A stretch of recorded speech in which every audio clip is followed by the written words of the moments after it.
Kelsey, thanks very much. We welcome you to ACC Network Primetime Football tonight from the Upstate, presented for you by Serve Pro. They've been playing since November of 1970, when Hootie Ingram took the Tigers to Tallahassee and they lost to Bill Peterson and the Seminoles. This is the 19th time they have played at Frank Howard Field and Memorial Stadium, and it is a different storyline tonight for both Dabo Swinney and Mike Norvell. Swinney, the ACC's all-time winningest coach. Norvell trying to build on a 26-win and 8-loss mark in November as a head coach. Let's start with the Seminoles. Their storyline, first 3 games, well, week 1, I mean, my goodness, what an announcement. What a debut from Thomas Castellanos. They beat Alabama. Then they stacked 2 wins on. Then the ACC kicked in. Double overtime loss to Virginia. Lose to Miami at home. Lost to Pitt at home. And, of course, heartbreak out in Palo Alto, California. But last Saturday night, Steve, they got better. They cruised 42-7. Maybe their best performance in all 3 phases against Wake Forest. 5 rushing scores for the Seminoles on the night. And now Dabo Swinney and the Tigers have reached the top of the rock here at Frank Howard Field. Now this is a Clemson team that's trying to find some momentum in this stadium. Consecutive losses at home to SMU and Duke have kind of sidetracked what was once some optimism earlier in the season, and 2 wins at Carolina and at Boston College. No question. I mean, this is a team that plays for championships, not fighting for bowl eligibility at the end of the season. So this is an important night. And Dabo, the first down the hill, and here come the Tigers. Swinney and his team have lost 2 straight and 4 of their last 6. But if you look at Dabo's history, this team is 54-13 at night since 2015. And the Noles have come from Tallahassee, snapping that 4-game losing skid last week with the win over Wake Forest. And maybe nobody more excited to get to Frank Howard Field tonight wearing a gold BB helmet than Thomas Castellanos. We welcome you upstairs. Great to have you with us for the Tigers and the Noles. Steve Adazio, Wes Durham, Dana Boyle here in just a moment. Dabo Swinney's had a lot of thought go into what's happened to his football team. Tonight he's got to contend, though, with an explosive player at quarterback for Florida State. Thomas Castellanos is the fire starter, it looks like, for Mike Norvell. Yeah, I mean, I think that team goes as he goes. And when he gets hot, you got to watch out. This guy can beat you with his arm. He can beat you with his legs. He's an electric football player, tailor-made for Gus Malzahn. Well, and here's the storyline we told you for Clemson. Of course, the opening, they won the championship last year on the Hoosier field goal in Charlotte, lost in the college football playoff in Texas. They are top 5 nationally in the first preseason poll. They're the favorite to win the Atlantic Coast Conference. They go through camp, everybody feels good. They get to opening night against LSU, and it's a fight. They lose to the Tigers. Then what happens? 5 losses in a season, most since 2010. By the way, no Clemson coach has ever lost 5 home games in a season. Dabo Swinney's lost 4. That's at stake here tonight as well, as he plays against a Florida State team that may have built some momentum, Dana, last Saturday night at home. Well, for starters, Wes and Steve, no promises that I'm going to share these Sour Patch Kids with you guys at the conclusion of the game for our ride home. But Clemson head coach Dabo Swinney, he shared some Sour Patch Kids with his team this week, saying you've got to chew through the sour to get to the sweet, as a metaphor for how this 2025 season has gone, saying something good will come from this. I spoke with quarterback Cade Klubnik this week, and he told me, I'm in unfamiliar territory. I have not lost this much since I started playing ball in the 5th grade. And Wes and Steve, let's not forget that Cade Klubnik is not 100% healthy after suffering that right ankle injury against Boston College in week 7. We saw him take some big hits. He's playing hurt, but he's playing well. He hobbled off the field last week, doing everything in his power to stay on the field. He got on the exercise bike. He was doing some high knees. He was doing some air squats in every effort to keep that right ankle warm. Steve, it's going to be imperative that the offensive line and the pieces around Cade Klubnik step up tonight. Dana, I love the fact that you're talking about the O-line, and that's the truth. They've got to do a good job of protecting them, and they've got to be able to run the football tonight so that they can set up their play-action shots. 45th career game tonight for Cade Klubnik. It's his 36th start. Steve, he's got better than 9,000 passing yards and 70 touchdowns as the Tiger quarterback. Meanwhile, Mike Norvell, after the 42-7 win, shared with us, they kind of changed the ramp up to the ball game, and now they've done the same this week in preparation for the trip to Clemson. He said the only mistake we made tonight, they got us here too fast from the hotel in Greenville. We're 20 minutes too early on the arrival. Other than that, Florida State is here with momentum. Clemson is trying. I'm as curious as Steve to see who plays with their hair on fire tonight, right? Yeah, Wes, that's the truth. You know, which team is going to come out with that unbelievable energy and passion and then sustain it? Because both teams need this win tonight. Must game. Weinberg kicks it away. Adam Randall is deep. There'll be no return. And the Tigers with Klubnik start from their 25, and a look at Adazio's dudes here tonight for the Tiger offense and the Florida State defense. Guys being dudes, man. You gotta love it. I tell you what, that was a good picture right there, Wes. I lost a little weight. Let's talk about Blake Miller. Let's talk about 50th start. We're talking about an up-front guy who's rugged. He's got toughness. He's got the long hair. He's ready to roll tonight. Earl Little. I mean, this guy is a playmaking machine. You know, he's that guy that sets the front. He comes, runs up, fills the box. He's a great tackler. Two great players. Toss to Randall, gets us started tonight at Clemson, and Randall keeps his feet. He'll get 11, maybe 12 on the ground. Jabril Rawls, the corner, finally wrestles him to the ground. Adam Randall comes in, 9th in the ACC, 65.5 yards a game. He's 10th in total rushing yards in the conference at 522 a game. 12-yard run for Randall, and away we go from Tiger Town. I like the way he drove his legs and finished, Wes. That guy was running with determination. He's picking up where he left off last week.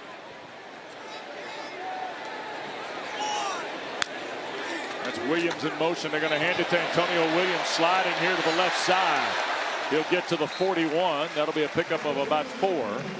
There's Earl Little, 0 for the Noles, tackling 0 for the Tigers. And look at Antonio Williams a year ago, and then last week, of course, he got his first touchdown of the year against Duke, but really Williams impacted the game a week ago with 10 catches and 3 carries, touchdowns rushing and receiving last week for Antonio Williams. Well, they got on the ball and they featured him last week. They're going to have to do the same thing again tonight. Yeah. He's a playmaker. He's the guy they're hoping to offset the loss of Brian Wesco. And that ball was served up on a rope for Tristan Smith, the wide receiver.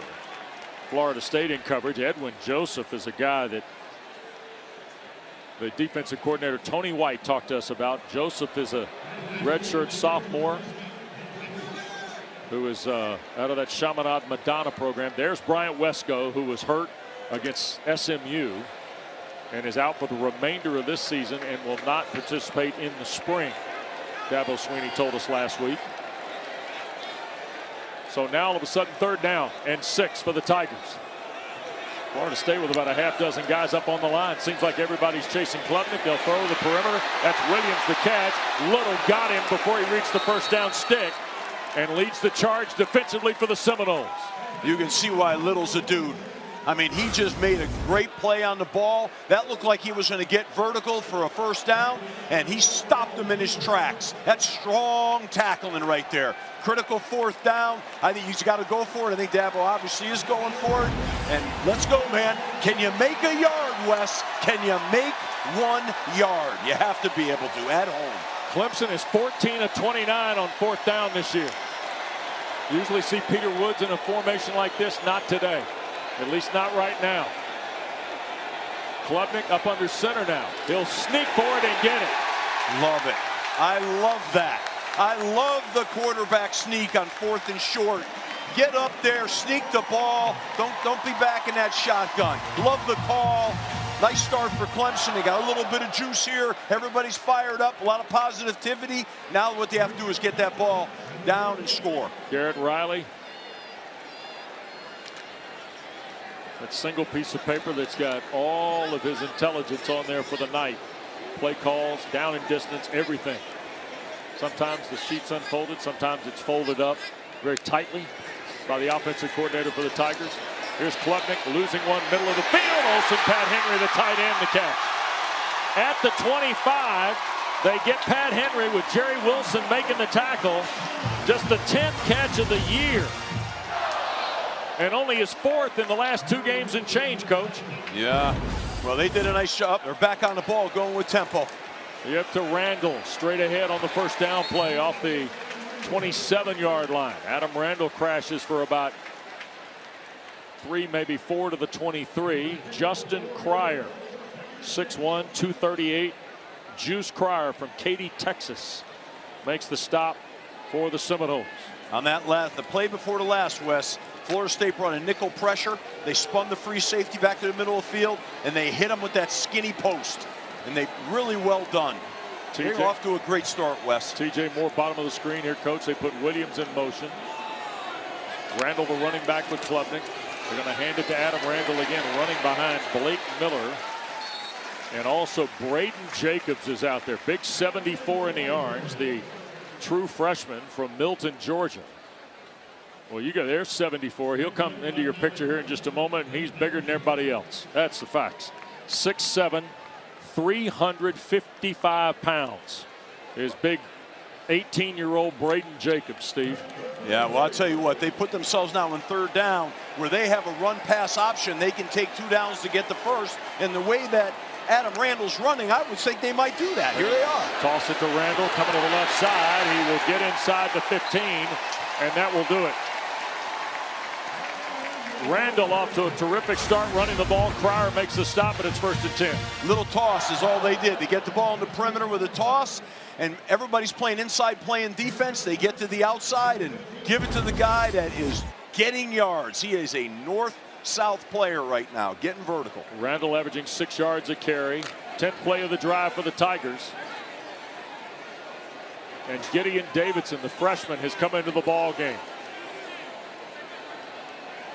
That's Williams in motion. Klubnik back in the middle of the field. The catch is made. Tristan Smith inside the 5 and digging for more. 1st and goal at the 3. Barker the stop on the 6'5" senior and the transfer from Southeast Missouri State. Watch this replay now. Watch him catch the ball, get vertical. Watch this little move right here. Boom! And oh, I love that. A ball's high and tight, but he stuck his foot in the ground and got at least another 3, 4, 5 yards. That's a heck of a play. What a play. Putting him inside the 5-yard line. Great job. Tigers trying to cast the first die of the night. Randall back in the ball game now with Klubnik. Pair of tight ends, single receiver. Goal to go for the Tigers. Klubnik end zone, and it is dropped. That was TJ Moore, incomplete. Hit him in the hands, and I'm not sure that Jabril Rawls did not rake it out of there. You know, Wes, I'm a little surprised. I mean, I get it, right? They're probably saying they're going to get run, so they come back here and they throw the slant route. But I got to tell you, and that was a great defensive play there, by the way. But I got to tell you something. The way they're running the football right now, I don't know. I might have just kept surging that thing across the goal line here. I'm sure they'll run it here now. If they don't, I'd be surprised. You see Clemson 5 of 6 last week on touchdowns and red zone opportunities. Here's the give. This is Randall straight ahead. He got knocked back. And again, Elijah Herring. He and Cryer, the 2 big guys at linebacker, one with 28, the other with 27 tackles coming in. Herring, by the way, had 13 total tackles in the last 4, and he makes his presence felt here. That's a really strong tackle on the goal line. He dropped his pads, he got low, and he drove him back. That was strong. It's hard to take a back down one-on-one. 3rd down call here now, critical. I'm sure he's going to be throwing the football here, but they're going to get themselves into a bunch package and try to get some form of rub routes out here. Klubnik looking to throw. Now he's going to tuck it and run. He'll score standing. Tigers on the board.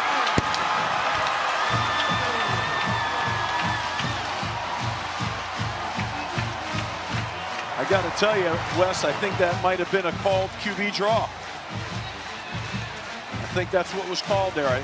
He might have had a quick option on it, but he put his foot in the ground awful quick and took off.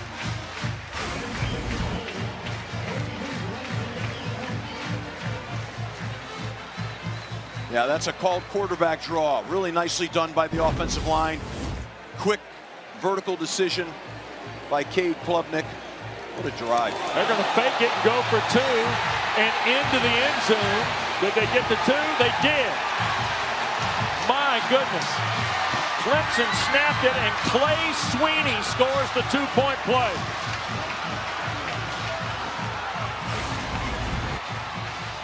They saw something on film here. Nicely done.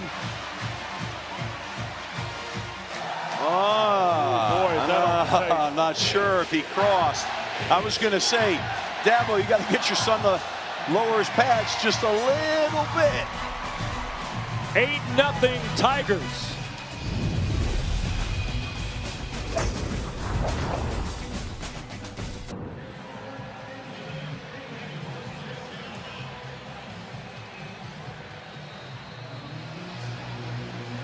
Eight 0 Clemson as we rejoin you from Frank Howard Field. Tigers taking 6.5 minutes off the clock and 13 plays to get a 7-0 lead. There'll be no return. Florida State's going to start from its 25. The two-point play on Clay Sweeney's behalf for Clemson went to review. Here's the game day operations center in Charlotte. Tommy gets hit here, and then we have the ball that is with that right there. That's not clear and obvious enough to overturn it. So based off of this, would everybody agree the ruling on the field is upheld? Yes. We're going to uphold this ruling on the field. Thanks, everyone. Thanks. Okay, thanks. So there they went. And it's 8-0 Clemson on the Tigers' first two-point attempt of the year. So now it's Thomas Castellanos' serve for Florida State. Sidearm shot on first down. And that's Deuce Robinson. And get a good look at Zero, coach, as he's tackled by Ashton Hampton on a gain of about 13 on the play. Well, this is a football player right there. He sure is. I mean, he's a mismatch for just about any DB. Sam Singleton, who had a terrific night last Saturday against Wake Forest, is the running back. First carry. Will Help had him for a moment. Singleton spins off that for 2. You see Tommy Castellanos is averaging almost 17 yards of completion. That's the most in FBS. Mekhi Danzy's second in FBS in yards per reception. And you see who's 5th, and that's Deuce Robinson. Second down. Castellanos to throw, rips it down the field off the hands of Jalen Lucas, who at one point in his college career played for the Clemson defensive coordinator Tom Allen at Indiana. Yeah, I mean, this is a ball that could have been thrown a little bit better, but should have been caught. And came off a good play action fake where they had a couple of seam routes, and what they did was stretch the secondary. I like the call a lot. Obviously now we're rolling into third down. This is where we're going to see the ability for Clemson's defensive front against Florida State's offensive line. Here's the matchup, but they got to keep Castellanos in that pocket now and not let him out. Robinson in the slot here to the near side. Castellanos with pressure. Backs up in the pocket, now shoots it to the far side. That's Sawchuk, the Oklahoma transfer, shoved out of bounds well short of the first down, and Florida State will have to punt on the stop by Khalil Barnes. They were able to get Tommy Castellanos' eyes off of being downfield, made him reset his feet, then he felt like he had to check it down. That's good defense, and that's what you have to do with Castellanos.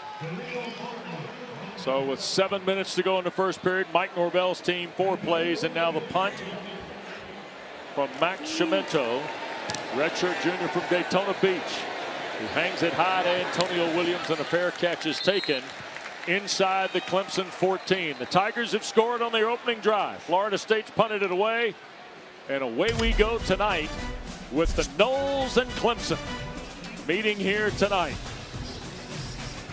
ACC Primetime Football is presented by Surf Pro, the #1 choice in cleanup and restoration. Well, of the 37 previous meetings until tonight, there are a couple that stand out, and here's one that captivated America in 1988. Deion Sanders made his mark, self-called the shot on the punt return to the students, and then ran it back 76 yards toward the hill. And then Bobby Bowden, one of the all-time great trick plays, and Leroy Butler who later created the Lambeau leap, Steve, goes down in Seminole history as the guy with the fumble, of the punt Ruski, rather. There have been some great players rolling through that place. Both schools. Clemson comes in. They won 8 of the last 9. Here goes the freshman Davidson on the carry for right about 7 yards. And look at this, Steve. I mean, there's the tail of the tape. I mean, 3 national titles each, 22 titles in the league for Clemson, 16 for Florida State. Look at the draft picks. Look at Wheats at number 1, right? Yeah, it's crazy. I tell you, I was there on their side of the division for 3 of those national championships. I know. Davidson on 2nd down, and boy, what a backside tackle that is. Florida State rallying to the ball. That's KJ Sampson. Yeah, I tell you what. Stop. There's some kind of effort here. Oh, and that big man, he was moving. I mean, he swallowed him up. Yep. Look at him. He's in the backfield, takes him, and throws him down on the ground. That's a violent tackle. Yep. He's a big man. 3rd and 4 for Clemson, and it's 20 here.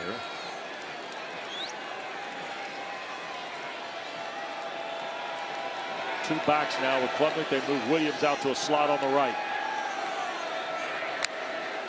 Klubnik wants to throw. Look right, shoots it that way, and oh boy, low throw. Tristan Smith patted to hit his chest, hit the shoulder pads, and said, that one's on me. Smith did not finish the route. Klubnik threw it low and incomplete. That's 3 and out for the Tigers. Yeah, what you're going to see here is they brought a simulated pressure. Klubnik had to pull the ball.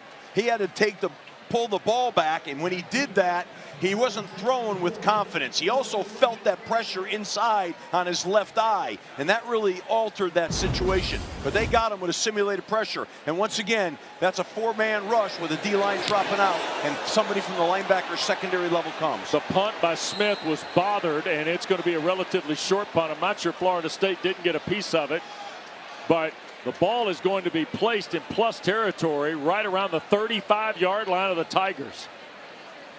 So the punt is only 15 yards. So Mike Norvell's team gets ready to take the field. Don't forget, following the game tonight, ACC Huddle final score. You briefly heard from the whole gang. I mean, you got Kelsey Riggs-Cup. Hardest job in the building tonight belongs to her. Bryce Love, Tom Luganbill, and Mark Rick. Late night after our game for ACC Huddle final score. Gus Malzahn chewing on that gum and ready to go with their second possession. Coach, you like a shot here? I like a shot here on this short field right now. Yeah, this is that time. Castellanos with Sawchuk in the backfield. He'll get the call on 1st down, and not much. A yard for Gavin Sawchuk. Comes into the ball game, averaging 4.5 yards a carry. Sammy Brown was there, and you see big Peter Woods out of Alabaster, Alabama. Well, they played bare front in that right now. That's covering every down lineman, and they twisted and made a great defensive stop on that run. Put him in 2nd and long. 2nd and 9 it is. That's Randy Pittman in motion. Here's Castellanos looking for help. Oh, he's going to fire it down the field. Robinson there, and he was going stride for stride with Avion Terrell. Boy, Castellanos, you know about his mobility, Steve. He's got a little bit of throw power, too. He does. You know, it's like he brings the ball down and his hip winds up when he throws it, but it's out fast and it's got power behind it. But he felt that pressure, and that altered that throw. They came with a little bit of a blitz. 3rd down and long right now. This is that down where that Clemson's going to pin their ears back.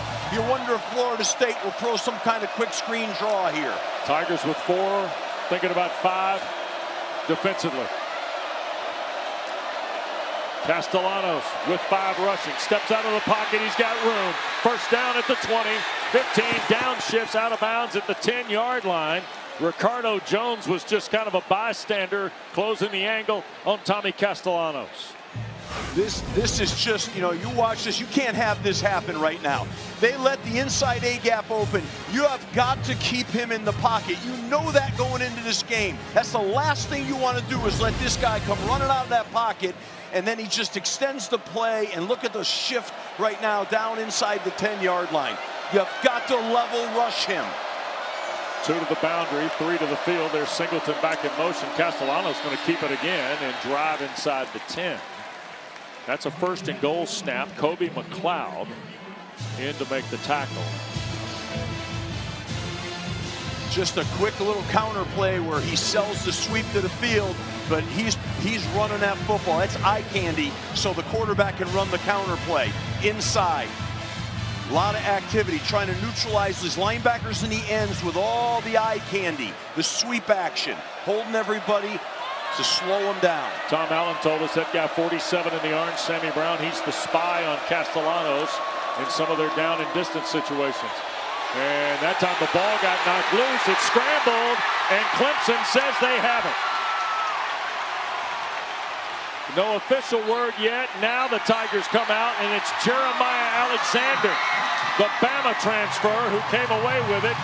And now referee Adam Savoy says it does indeed belong to the Tigers. So a look at it as we send you to a timeout. What's going to happen? A red zone opportunity here goes by the board. What's going to happen here is he oversinks the ball past his front hip and tries to pull it late. That ends up in a turnover. It's Clemson's ball.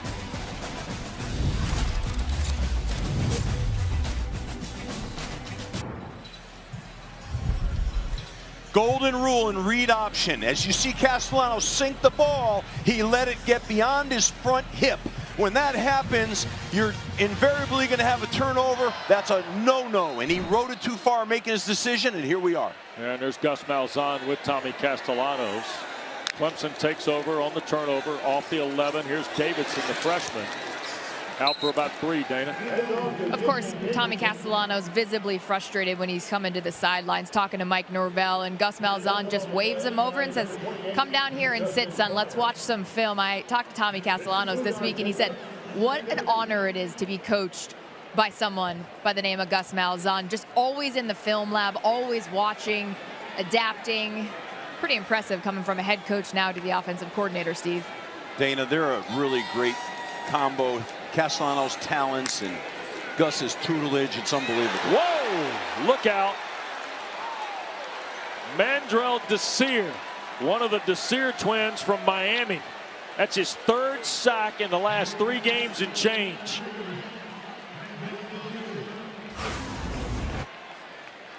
Another look here. Yeah, there's a bust by the left guard, and what happened was they cut a guy free. That's a miscommunication up front by the offensive line. They actually could have had a high-low between the center and left guards. The left guard should have been out, and the tackle should have been out. There's a quick throw, and the catch made, and upfield goes Bettencourt, the tight end. And Christian Bettencourt, freshman from Lake Moore, Illinois, tackled by Edwin Joseph. But another look here at Desir. Oh, boy. Yeah. Those are the kind of hits you do not want to have happen on your quarterback. And that's a bad deal. And unfortunately, as a line guy, I hate to say it, that starts up front. And that's a quick game. That was supposed to be quick. They were cut blocking because it was a quick game. Get the ball out fast. And, man, that was mishandled. After the touchdown drive in their opening possession, Clemson's gone 3 and out twice. Mandrell and his twin brother, Darrell Desir. Very excited at Florida State about those 2 guys. And fair catch of the punt by Squirrel White off the foot of Jack Smith. It's a 41-yard punt. The Noles will have it out at the 43. And of course, Thomas Castellanos, the timeline is really interesting out of Ware County. Recruited by Gus Malzahn, played in 5 games at UCF in Orlando. And then he transfers to BC. Remember, he's not the starter when the season began, but he comes out to start 20 games at Chestnut Hill. First player with 2,000 yards passing and 1,000 rushing at quarterback. And then in his first 4 ACC games, his QBR 60. And then last week, things came into focus a little better for Castellanos and Florida State. Wes, he's a streaky player, and he needs, he's a guy that when it's going real good, he seems to gain steam. So what they need to do is get his confidence right now. He needs to have some successes on this drive. Knowles from the 43. Quick shot here to the near side. Makai Danzy, who can really roll.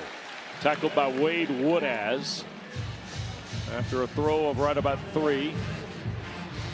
So it'll be right around the neighborhood of 2nd down and 7. Florida State comes in 510 yards of offense in Gus Malzahn's first year as the OC. That's #1 in the league and #1 nationally. But they are 6th in ACC play at 440 yards a game. There's a little delay, and they're going to run it with Singleton. He'll fight to midfield, and it'll be 3rd down and 4 on the Ricardo Jones tackle. I notice what Clemson's doing right now is to stop this Florida State run game. They're playing what I said before, that bare front with someone zero on the center, and then they cover the guards and they put on outside edges on the tackles, and then they plussed it and brought Woodaz. So they're committed, Clemson, to stopping this run game of Florida State's. They got Denoff in to play one of the rush-in spots. There's a snap. No flag. Castellanos going to throw for Robinson. Cannot pull it in against Ashton Hampton. By the way, that's a terrific matchup tonight. 6'2" Ashton Hampton from Tallahassee against Deuce Robinson, of course, the junior transfer from Southern Cal. What's amazing is Deuce Robinson, for a guy 6'6", 225 pounds, he accelerated on that ball because Castellanos led him, and he laid out with that long frame of his, and I was like, wow, he's going to make this catch. I mean, that guy is a dangerous threat to Clemson. Florida State came in 6th in the FBS in 3 and outs with only 8. This is their second, as Chimento will punt it away, and Antonio Williams backs up right in front of the 10-yard line for the fair catch. So with 16 seconds to go in this first quarter, Tom Allen's defense has produced 2 3 and outs on Florida State for these Tigers of Dabo Swinney in the first 3 possessions.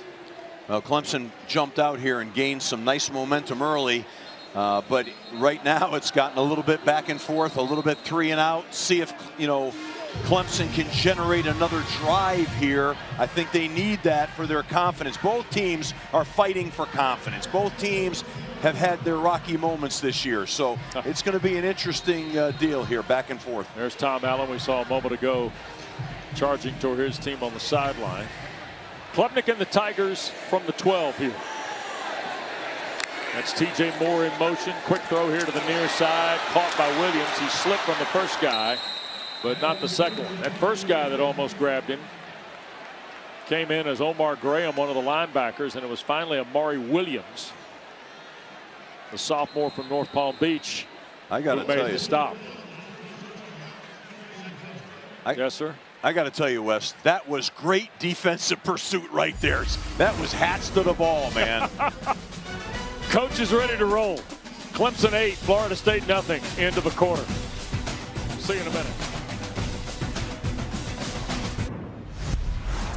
Welcome back to Clemson. Coach Norvell, we saw your quarterback Tommy Castellanos jog off the field visibly upset. How do you get some momentum going offensively? Well, I mean, obviously we had some mistakes. We had a drop pass.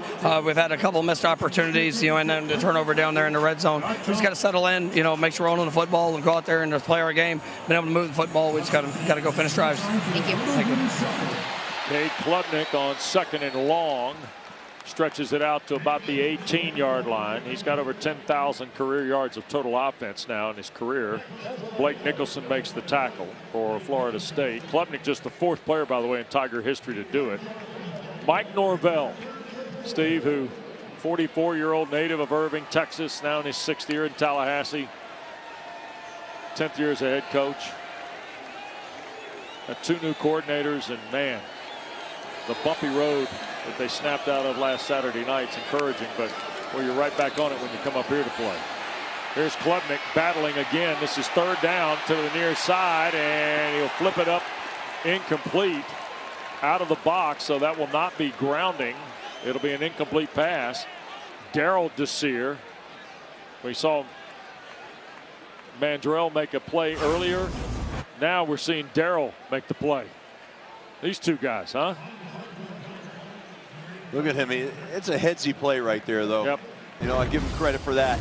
And I'll tell you what, he's pretty, for a guy who's got a bad ankle, he's moving pretty good right now.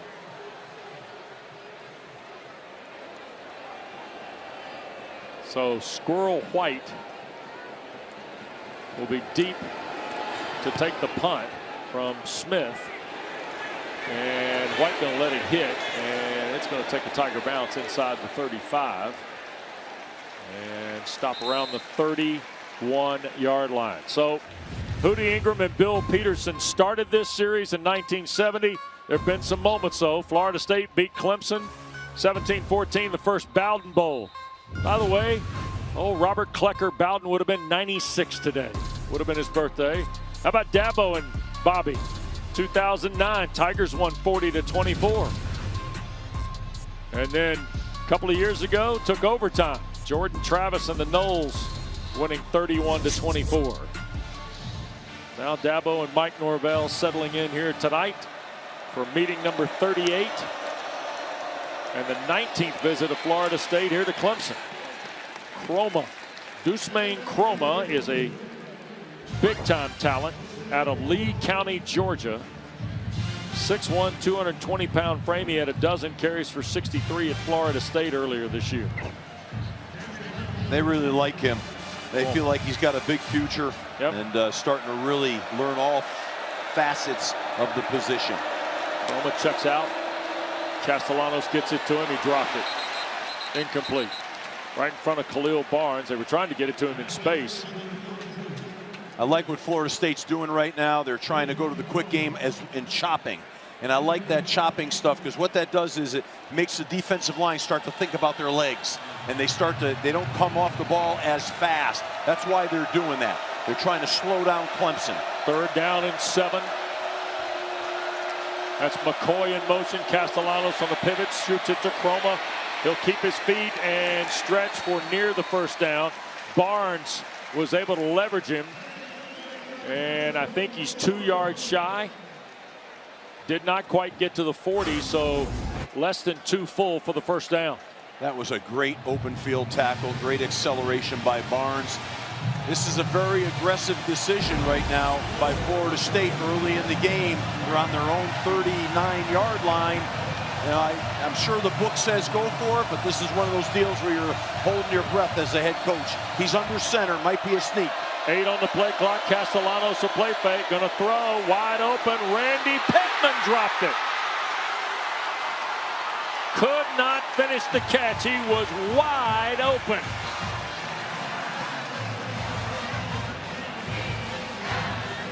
Well, this is a really good job here. They're able to get the wheel route off here. No one's covering them. It's a good enough pass, and that's just got to get caught right there. Wow, wide open. That's a real gutsy call by Gus Malzahn, and they don't connect on it, but not because it wasn't done well. It's because we just got to drop, and that happens. So now they've given Clemson the short field. That's the risk you take. Now the defense has got to make that play right. Clemson has turned it over on downs in their last 3 possessions, 3 and out, and then punts to end every one of them. And now Klubnik in plus field at the Seminole 39. Got all the trappings of a pivotal point in the game. They're going to let Randall run it. And Adam Randall gets knocked back toward the 34 by Ashland Barker. There's a look at the Tiger possession chart. 13 plays, 75 yards, passing, running. Klubnik the keeper. Sweeney the 2-point play, 8-0, and now the last 3 series have been 3 and out. Now plus field, and it's 2nd and 5 after the Randall run. Yeah, that was a beautiful run too. What a jump cut off the inside zone he made. I really like him. I think he's a heck of a football player. Now a little flea flicker. They're going to throw it back to Klubnik. Pursuit coming. They're going to throw into the end zone. It's caught! Oh my goodness! Antonio Williams.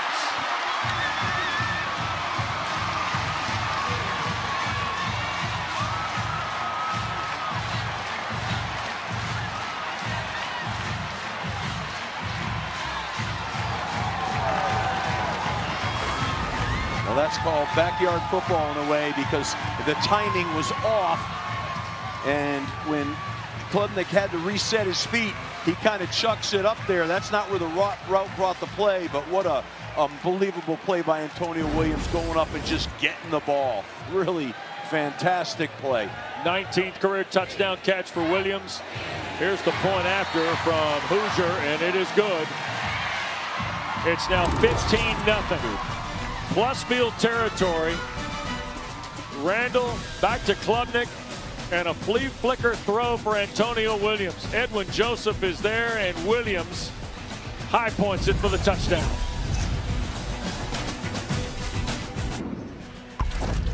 Welcome back to Clemson. You're watching the ACC tonight on ESPN and our ACC Network primetime coverage. And boy, Cade Klubnik's in his bag, Coach.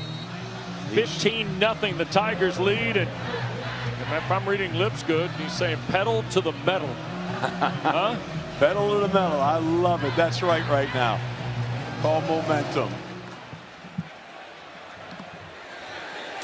And they're not going to return the kick. Lucas hesitated.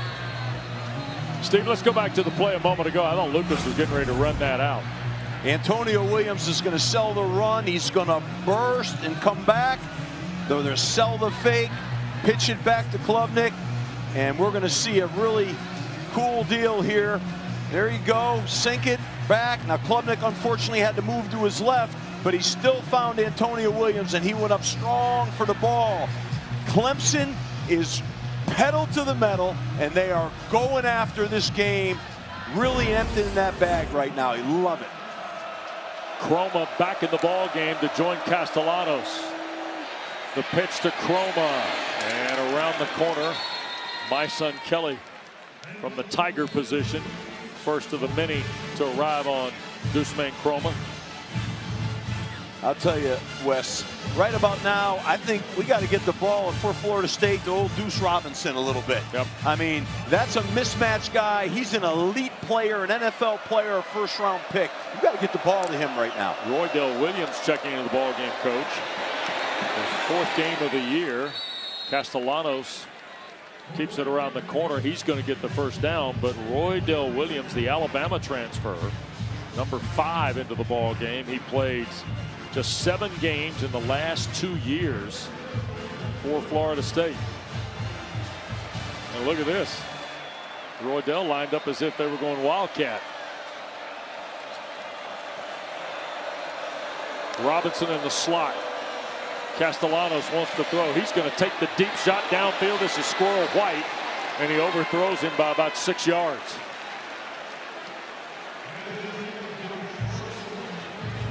So that's that play. I tell you, they put 2 on the safety, and I really like the route, but the throw is off. Look at this run by Castellanos. You see how quick his feet are, Wes? I mean, he makes the guy miss, but we come back to the deep ball here right now, and he's got to make that play. And sometimes that's the problem when you have a runner as a quarterback. Believe it or not, they get tired, and that fatigue can set in. 2nd and 10, pressure coming. Little bubble screen. This is Robinson. Deuce Robinson in. Covers the 40 out toward the 42. So it's going to be about 3rd and 4 maybe for Florida State. Brandon Strozier helps make the stop. He's a sophomore from Lovejoy, south of Atlanta. You know, Mike Norvell and Gus Malzahn said we might see as many as 5 backs. We've seen 5 backs with Thomas Castellano already in this first half. And they're all talented. They all can play. This down right here, be interested to see if we get a play action fake here, but I'd get it out to Deuce Robinson. Castellanos misses on the throw, trying to get it to Jalen Lucas on the perimeter. Yeah, I don't really like that call, you know, on 3rd and 5. I mean, I just think that it's not a good throw, you know, and anyways, you're going to see Castellanos' reaction. Yeah, that's frustration. That's not what you want to see on him because he's a very emotional player. But schematically, I don't love that on 3rd and 5. Get the ball. Bring Deuce Robinson in on some sort of crossing mesh routes. Get him the football if you're going to throw it. Cemento to punt it. Antonio Williams is deep. Boy, Cemento hammers this toward the corner, and it's going to bounce sideways. Look at that. Adazio, even out on the Cape, working on the wedge game. Doesn't hit it that good. Back after this. The ACC championship game. Touchdown!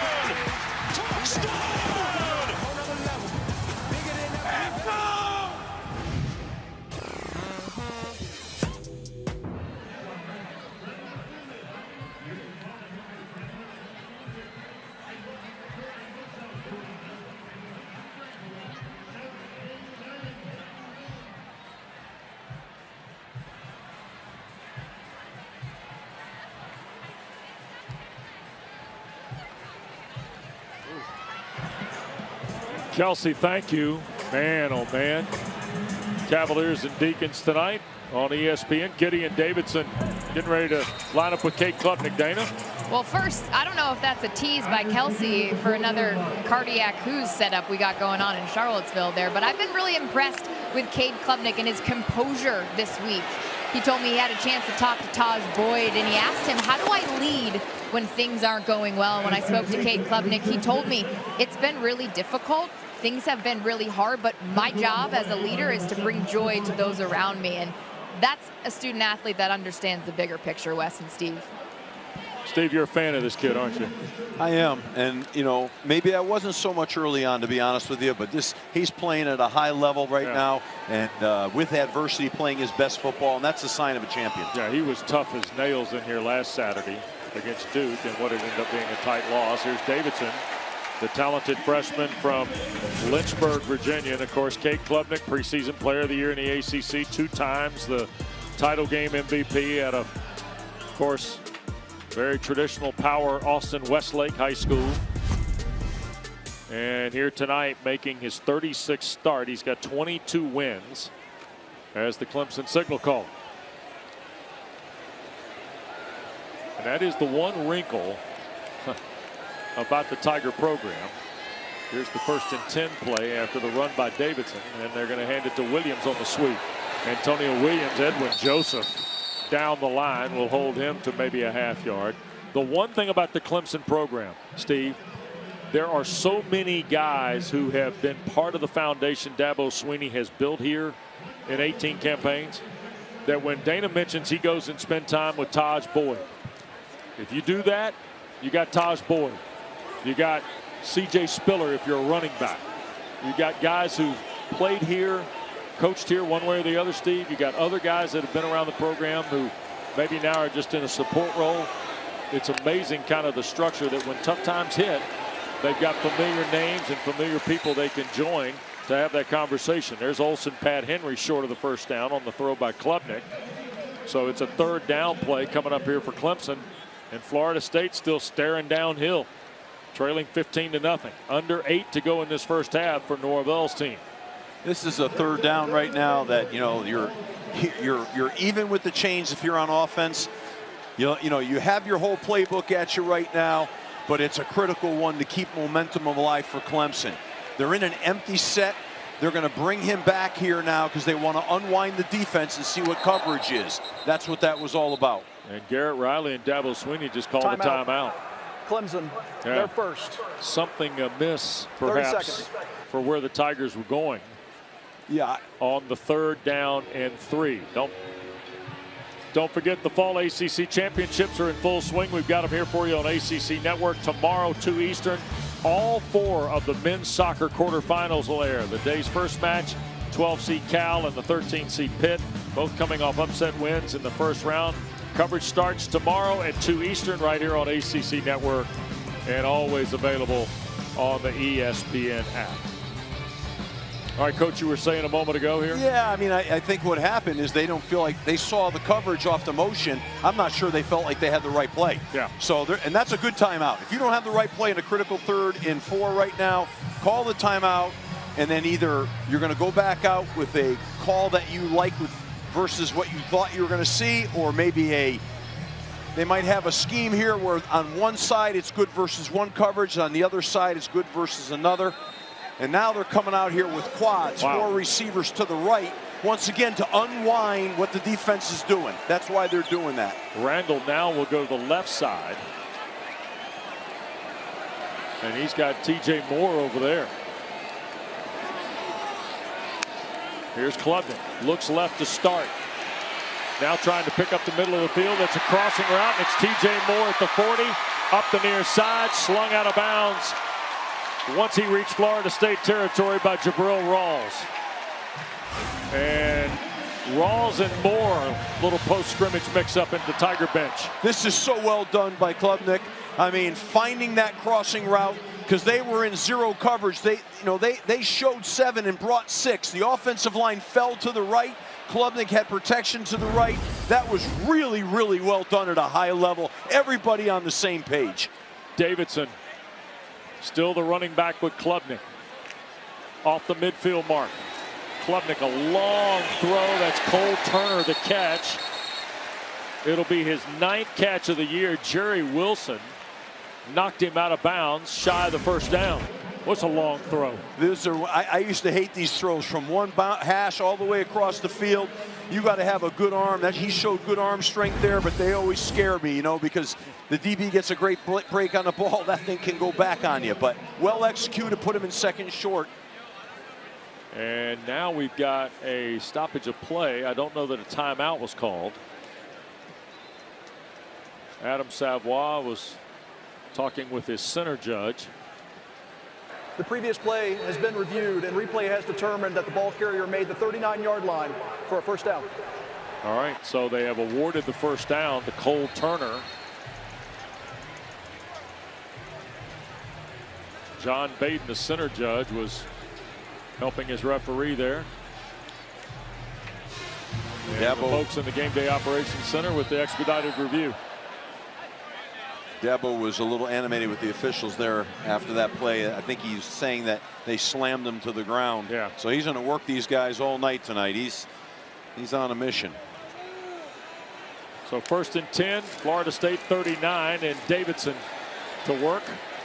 He'll get right at 4 yards on the play. Let's go back now to this 24-yard throw to Moore from Klubnik. It's the end of the play that got Sweeney fired up. And Rawls' aggressive tackle. And yeah, I kind of agree with that, Dabo. I don't know about that. Slamming him to the ground like that. But that's a worthy conversation to have. 2nd down and 6. It'll be at the 35.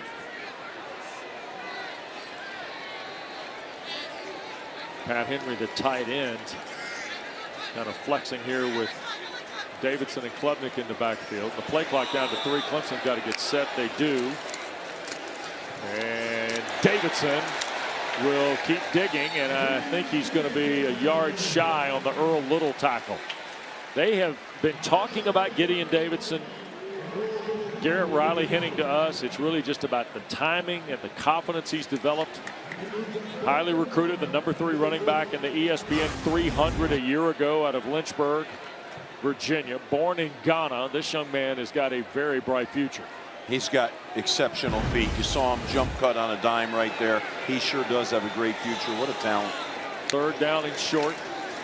And they're going to hand it to him again, and that's a first down run for Davidson. And I said this last week, Steve and Dana, when we were here, and I was reminded walking through the Reeves facility building at Clemson yesterday, when they gave him number 9, they had an expectation. Because not only did 2-time ACC Player of the Year Travis Etienne wear number 9, so did Wayne Gallman. Steve, you remember Wayne Gallman, don't you? I don't. No, you lie. No. Yes, you do. Wayne Gallman rifled you guys. Come on now. Of course you do. Wes springs his stuff on you, man. Wayne Gallman. He's got history for days. It's like, wait a second. Wayne Gallman, Travis Etienne. You remember all those guys. I do now that it's sinking in on me. Holy cow. Right. I'm watching the field. I'm like, what? Well, moral of the story is you don't just wear the number 9, you are the number 9. Thank you. No, Let me wrap that up for you guys. The moral of the story, Dane, is I better stay on my toes with Wes because we could be focused on one thing. He's talking about history, man. Wow. I went to Central Connecticut. It wasn't like I went to Harvard or something, man. Holy moly. You didn't go to the Harvard of the South? No, I didn't go to Harvard of the South. Elon, no. Wow. Yeah, speaking of Connecticut, oh boy. Constitution State with a win today. Non-conference victory for the Huskies. Oh, yeah, that was a great win for UConn, but not so good for Duke. More of that coming up at the half for Kelsey. Here's Klubnik being forced from the pocket, throws end zone, and Bettenker was the closest Tiger there, and he almost ended up in somebody's seat. Jaden Jones was flushing Klubnik from the pocket. You know, you like his thought. He's trying to go for the touchdown, but he was outrunning that thing. He would have had some real yards here if he just ran it, you know, and he's got good speed right here. He's going to outrun 44, but I mean, he saw him in the corner. He took a shot at it. Give him credit. Now they go to 3rd down. This is one of the longer 3rd downs they've had tonight here at 3rd and, you know, probably about 6 or 7. So they're back in an empty, unwind the defense again with the motion back to the backfield. Tony White, the defensive coordinator of Florida State, trying to get his team off the field here. Klubnik dancing in the pocket, now going to dump it underneath. That Smith couldn't keep his feet under the play of Barker. Yeah, that offensive line, Wes, has really, I think, stepped up the last 2 weeks. I was critical a few weeks ago, a couple weeks coming into the game, but they're playing much better, and you got to give them a lot of credit. Yep. And I thought we might see Nolan Hoosier here, the Tiger field goal kicker. We're not on 4th and 5. Yeah. Now, is Dabo Swinney going to wind this down, call a timeout, or they're going for this?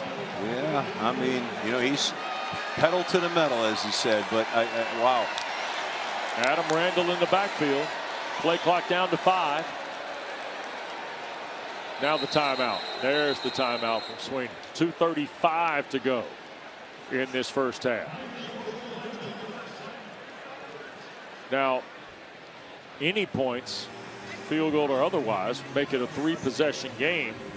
Now, Mike Norvell's team will have the ball at the start of the second half and any remaining time in this first half to try and cut into the deficit. I got to tell you, though, Wes, I think maybe you kick the field goal here, and take the points. I mean, to your point, that's 3 scores. Right. And that's a long 4th down. If this was 4th and 1 or 2, I'm with it all the way. Yeah. But at this down and distance, I'd kick it. I think that's, and Nolan Hoosier's come out. Tiger kicker is 8 of 10 on the year. His longest is 50 at Boston College. He is 77% in his career. He's 19 of 26 in his career against the ACC. This is 40 yards to make it an 18-0 game. Kick is away, and it is good. So, 2:31 to go first half. 18-0 Tigers. 18-0 Clemson. 2.5 to go. Mike Norvell's going to have all 3 timeouts, but boy, Florida State's had some chances here, Steve. Just not able to convert. Yeah, I mean, the missed opportunity to throw, the fumble down here in the low red zone, and then another drop ball. I think they're not helping Tommy Castellanos right now. He's made enough good throws, and I think the confidence level has dropped a little bit here, and they've got to get that back.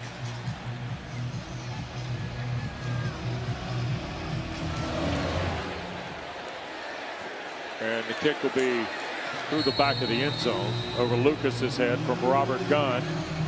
We got men's basketball coming up for you Friday night, 7 Eastern. Number 6 Duke welcomes the Sycamores of Indiana State to Cameron. And then 25th North Carolina takes on NC Central. Lavelle Moton's Eagles make the short ride over. Both games on ACC Network and the ESPN app next Friday night. We had a doubleheader last night. People got to see wins by Clemson and NC State. Duke and Carolina this Friday night. We're getting you right into basketball. We go to the second week of the regular season with our coverage here on ACC Network. Singletary, the running back, or Singleton rather, the running back. The Castellanos trying to get to the near side off the 25, pulled down by Woodass. Clock continuing to run. They baited him pretty good on that play. The end crashed down. He was reading the end, whether to give the ball in the counter or pull it. And the end baited him. He came down, but they looped an interior defensive lineman out. And they fooled Tommy Castellanos on a play. That's good defense by Clemson. Roydell Williams has come into the backfield. And there's the 2-minute timeout. So we'll step aside. Mike Norvell and the Noles behind the sticks, trailing 18-0 first half.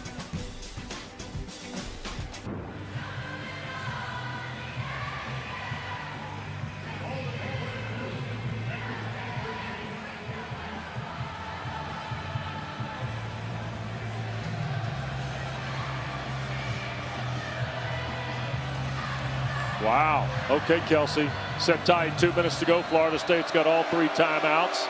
Second down and 13. Roydell Williams in the backfield. Castellanos to work. Wants to shoot it down the field. Rips it for Deuce Robinson at the 30. And he got shoved back by Ashton Hampton. Tom Allen told us more often than not it was going to be Ashton Hampton and Deuce Robinson. And Adazio and I were ready to buy a ticket right there, weren't we? That's a heck of a matchup right there. That's a heck of a matchup. I mean, those are 2 real good football players. You see the struggles tonight for Florida State. Dabo Swinney's defense. Tom Allen's unit has been on the point since we kicked it. Third down. Castellanos again. Near side caught. And that is LaWayne McCoy. Really good job by the offensive line, giving Tommy Castellanos time, and then he set his feet. He threw a really nice ball. That's a confidence builder. They're now on the positive side of the field, so this is a good drive for Florida State. Gus Malzahn checking that chart. Randy Pittman and Deuce Robinson to the bottom of the screen. Makai Danzy and White to the top. Castellanos long throw, and Avion Terrell broke up the ball, headed for McCoy. So it'll be 2nd down and 10 with 76 seconds to play in the first half. Florida State still got all 3 timeouts here. He's late with that throw, Tommy Castellanos. That could have been picked the other way. I really like Avion Terrell. I like the way he plays. He's aggressive with his break on the ball. That was good defensive play. 2-by-2 look. Tigers bring 4. Quick throw, dropped. Danzy could not clutch it right around the 41.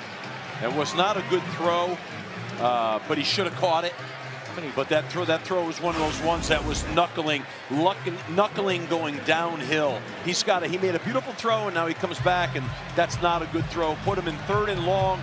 3rd and long is a tough down here. You wonder if they're going to drop him back right now and try to throw for a 10-plus play, or are they going to throw some sort of quick screen? Bunch of orange shirts on the line, Coach. Yeah, that's that front they like to play where they have 6 up. Here they come, all 6 of them. Quick throw, in traffic, the catch is made. That's Landon Thomas, the sophomore from Colquitt County. Mike Norvell going to take a timeout. Ronan Hannafin makes the stop. It is 4th and 2 for Florida State in Clemson territory at the Tiger 40, and here we go with a decision. You're going to get the ball to start 2nd half. You're down 3 possessions. How you handling this? You got to go. I mean, you got to go. You got to be aggressive here. You got to get something going. You got to establish some momentum.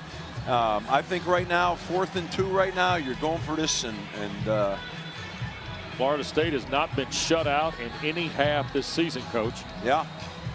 Well, they're going to say they're not going to get shut out here. They're going to come out here, and the question I have is,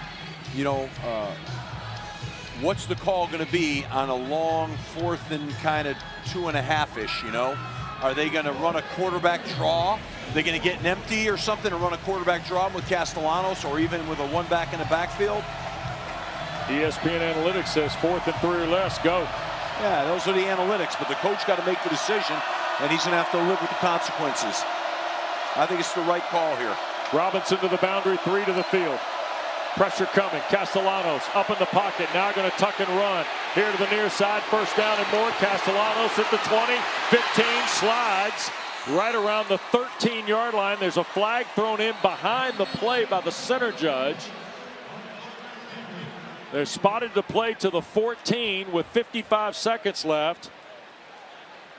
26-yard run by Tommy Castellanos. Yeah, they're going to look at Woodaz right here. Personal foul, unnecessary roughness, defense number 17. Penalty is half the distance to the goal. With automatic first down. The crowd doesn't like it, but that's the right call. Yeah, I mean, he's the defenseless player at that point. You can't do that. My question is, you're Clemson. You can't let him out of the pocket like this. We already talked about this. That's what he does best, is he comes out of the pocket. So they will start on the snap with 55 seconds left. Castellanos has got Gavin Sawchuk with him. 3 receivers and Randy Pittman, the tight end. Inside the 10. Ball at the 7. Snap to Castellanos. To his right. Now looks back. Scrambling from pressure. He'll throw. End zone. It's intercepted. But he was out of bounds. Khalil Barnes within a whisker of his 8th career interception, and it would have been his 1st this year. It's interesting. On that last play, was he out of bounds? I mean, I want to see a slow-mo of this. Or did he land on his leg? He landed on his leg. The left foot, I think, landed on the leg. Watch it here. Watch. Left foot, the heel hits the white, Coach. Yes, it does. Timeout. Clemson, their third and final. 30 seconds. So Dabo Swinney calls the timeout. It'll be 2nd and goal for Florida State at the 7. Clemson out of timeouts. You see Florida State has 2 remaining. One more look at this play by Barnes. And the back heel hits in the white and on the orange. So, but he did come down with that foot on the leg, and then it slid off the leg and came down. And the video board here showing that the foot hits and then the heel hits out of bounds. Now, we'll let you know what they elect to do at the Game Day Operations Center in Charlotte.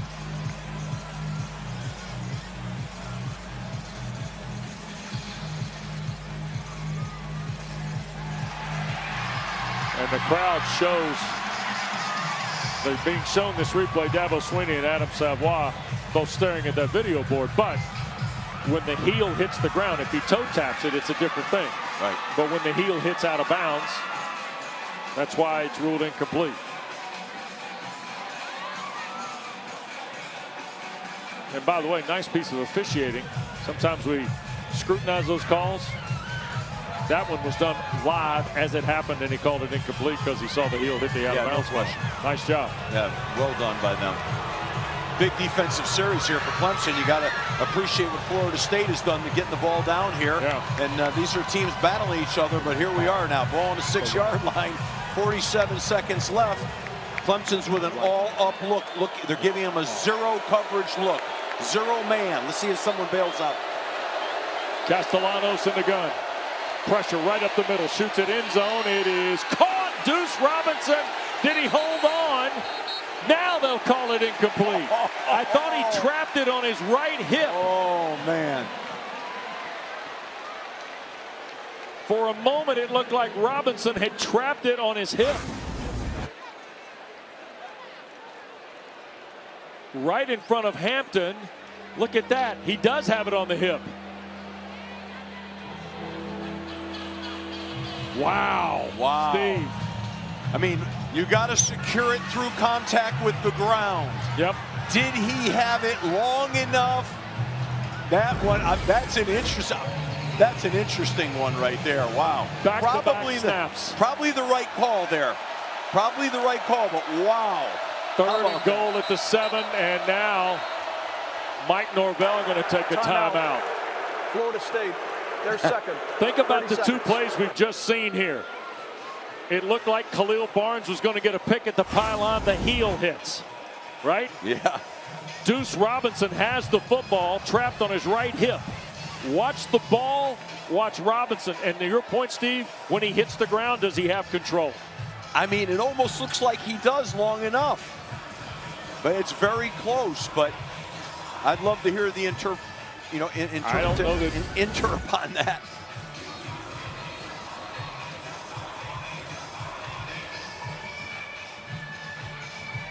Now here we go again. We're going to show this to you live at real speed. This is a bang-bang play. Yeah, in real speed, to your point, it looks like maybe he did not have control through contact with the ground. Yep. I mean, that's how hard it is on these officials, man. They do a great job. I mean, wow. 3rd down and goal at the 7 again. Boy, bang-bang plays here. Matter of inches. Castellanos with time.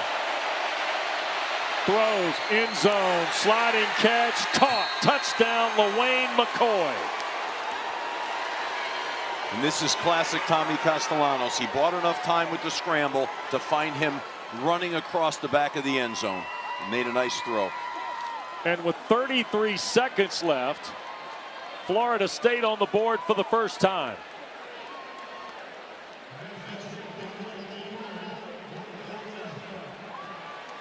Jake Weinberg to try the point here. And the review they're showing here in the stadium of McCoy rolling to the ground with the football. I thought the policy was it automatically got reviewed.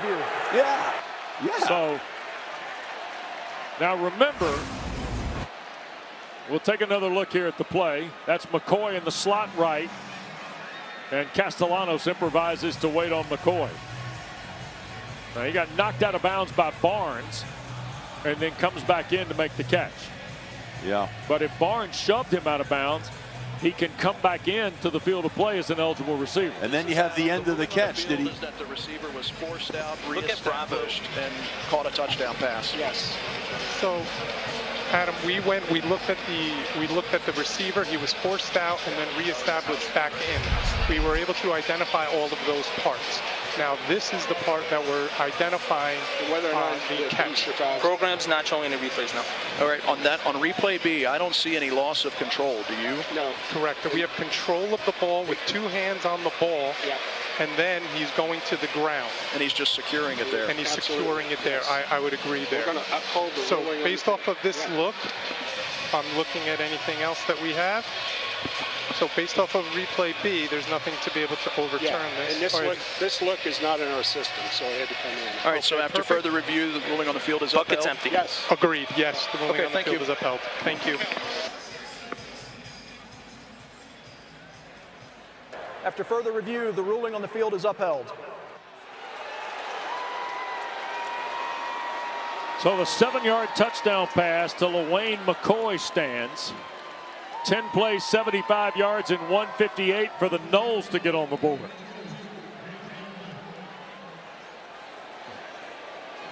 I was a little surprised watching that. I thought maybe he might have used the ground to help him secure it at the end, but I understand the call was a touchdown on the field too. And Weinberg drives it through, and then he got knocked to the ground by Hampton, and they're throwing a flag on top of this. So Adam Savoy talking to Florida State. And they're going to find out how they'll assess the penalty here. Running into the kicker. The try is good. So there you go. And with 33 seconds left, it's 18-7. Florida State gets the ball at the start of the second half again first. Boy, Dana Steve, what a wild final 2 minutes and 31 seconds we've seen here. We still got a half of it, 33 seconds of it left here. Yeah, Score by Clemson, and now Florida State, maybe their most important drive of the ball game, Steve. I don't think there's any question. That was a great drive that created momentum for them. You got to give a credit to both these coaches.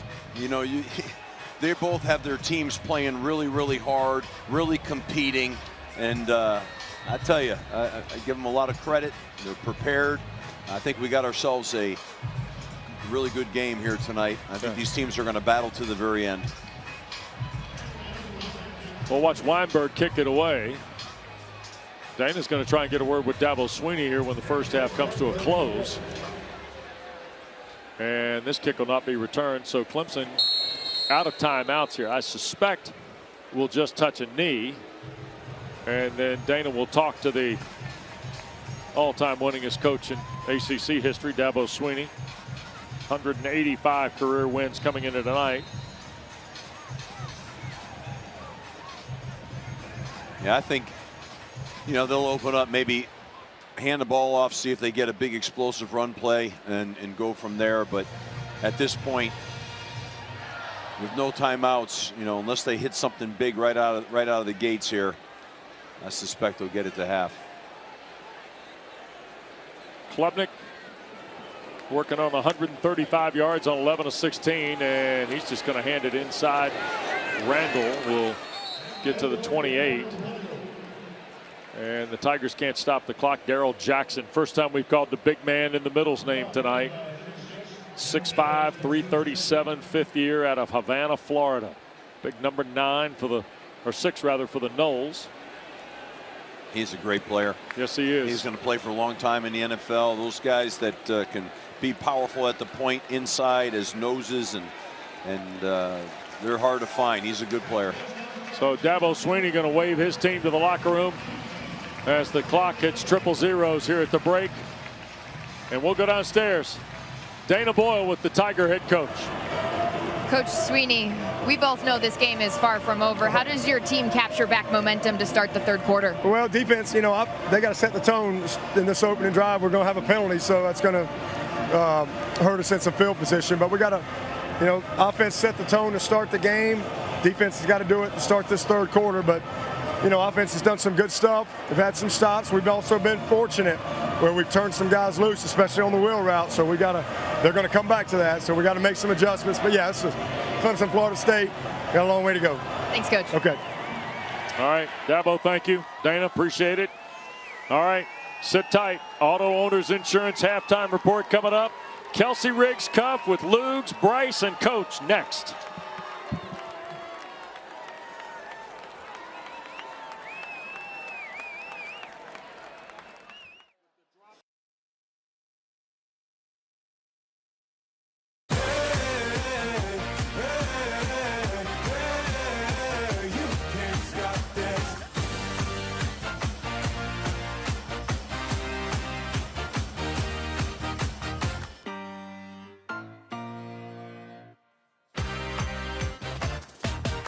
Welcome back to ACC Network Primetime Football, presented for you by Serve Pro. We're at Frank Howard Field, Memorial Stadium, Clemson, South Carolina. And at the half, it's Clemson 18 and Florida State 7. Great to be with Steve Addazio, Dana Boyle here in just a moment.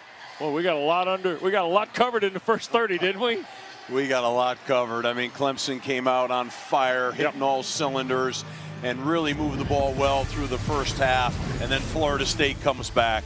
Here's our Food Line food for thought. Kate Klubnik was sharp early, even scored to start the ball game. Yeah, I mean, he looks good running the football there. His ankle looks a whole lot better. And then they come back with a flea flicker. He has to move away from the defender and make a throw down the field. Antonio Williams comes up with a great catch. A lot of productivity there by Clemson. But don't forget, Florida State answered before the half and went into halftime so they could build confidence. Yep.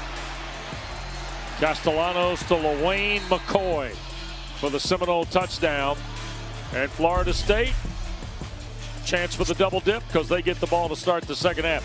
Lowest total offense for a half by Florida State this year, 141. And 75 of it came on the last drive. Their first 5 drives, 73 yards total. And then 75 on the last one. They got the McCoy touchdown. And there will not be a return by Roydell Williams. So Florida State's going to start from its 25, and Dana caught up with Mike Norvell. Well, Steve will love this report from Coach Mike Norvell. I said, how do you want to start the third quarter? He said, we need to score. But in all seriousness, he also expanded upon that. He said, we've got to limit the productivity of Clemson offensively. He said we gave up too many explosive plays. But he said that touchdown to end the second quarter was so critical for our confidence and momentum here. I agree with that. I agree with that as well. So they have a chance to come back out with the ball, re-energize. Now let's see what they do with that football. On the flip side, Clemson, as Coach Sweeney said, needs to play a great series of defense. Jalen Lucas in the backfield. The play fake from Castellanos. Now Tommy's in trouble. He'll fire it out on the perimeter. That's Lucas. He got belted on the catch by Woodaz. That'll be a loss of 7 on the play. Yeah, that's a dangerous play. He got trapped in the pocket and flung it out there kind of almost half blindly. That's a high-risk, low-reward play right there. Put him in second and almost 20. Tough deal. Will help, by the way, the pressure in the pocket on Castellanos. Williams is the back now for Tommy. Sidearm, shot to Robinson, first down 35. Deuce Robinson out toward the 40-yard line. Man, Ashton Hampton, Ricardo Jones, 2 Tigers to get 0 on the ground. This, Deuce Robinson, he snaps off of his route, but look what he gets after the catch. I mean, he gets a curl route, and he gets another 10 yards. Castellanos taking the shot. Robinson's out of bounds. That's 2 shots for Castellanos. He took one on the last play. Now he took a hard one here. T.J. Parker. Oof. Wow. Belted pretty good here, it looks like. Yeah, he really takes a hit here. I mean, underneath the throwing arm, underneath the armpit, those can do shoulder damage right there. Those are tough hits. There's T.J. Parker. out of Phoenix City, Alabama. That's season high 7 tackles against SMU. Here's the give, and this is Lucas, boy, around the corner and a first down. Jalen Lucas, cat quick, was able to turn the corner and pick up the first down yardage. And all of a sudden, Florida State's got a pass to Robinson and a Lucas run here, and it feels like they're trying to start the fire on offense. Well, that's that signature power read play that Gus has ran for forever, and Florida State runs a lot of it. And it's a read for Castellanos to run the power or to hand off the sweep, and he circled the field with the sweep. First down and 10, 44-yard line of the Tigers now for Florida State. Trailing by 11 in the game. Castellanos, another pump for Pittman, and almost intercepted. Incomplete for Randy Pittman. Khalil Barnes, I think, made a, it is a catch for Pittman. Look at this throw. Barnes almost picked it, and it did arrive in time for Randy Pittman, Steve. Wow, I didn't think that he caught it, but yeah, I mean, incredible. It could have went the other way. He was late with the throw, but they got away with it and had another big completion and get another first down. Boy, what a catch by Randy Pittman. Yeah, incredible.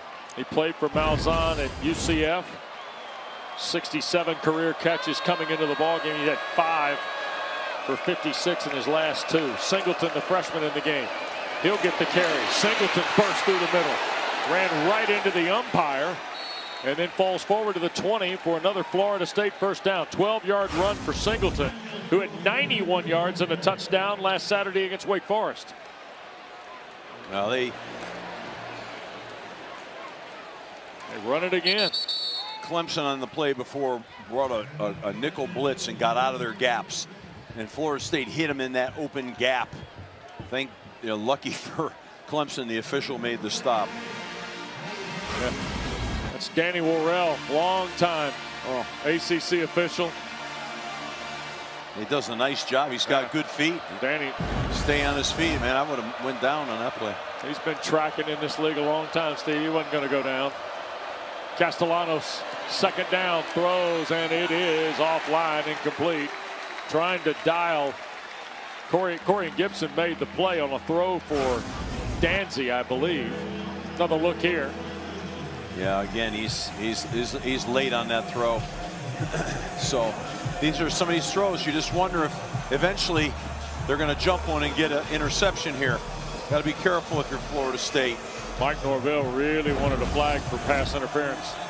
Sawchuck's coming to ball game. This is third down and a full 8.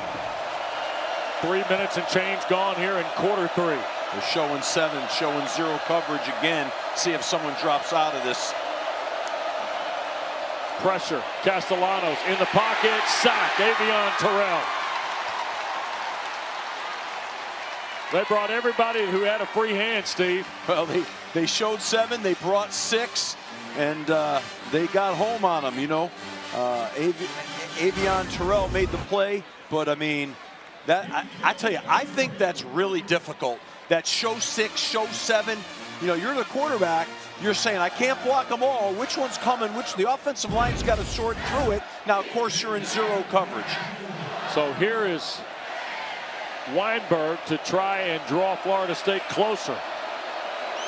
40 yards away. And he missed it. Pushed it wide to the right. 3rd miss of the year for Weinberg. That's a gut punch for the Noles now. So I was just going to say, I mean, that is a tough deal right there. The momentum shift. 9 plays for Florida State and nothing to show for it when we come back to Clemson.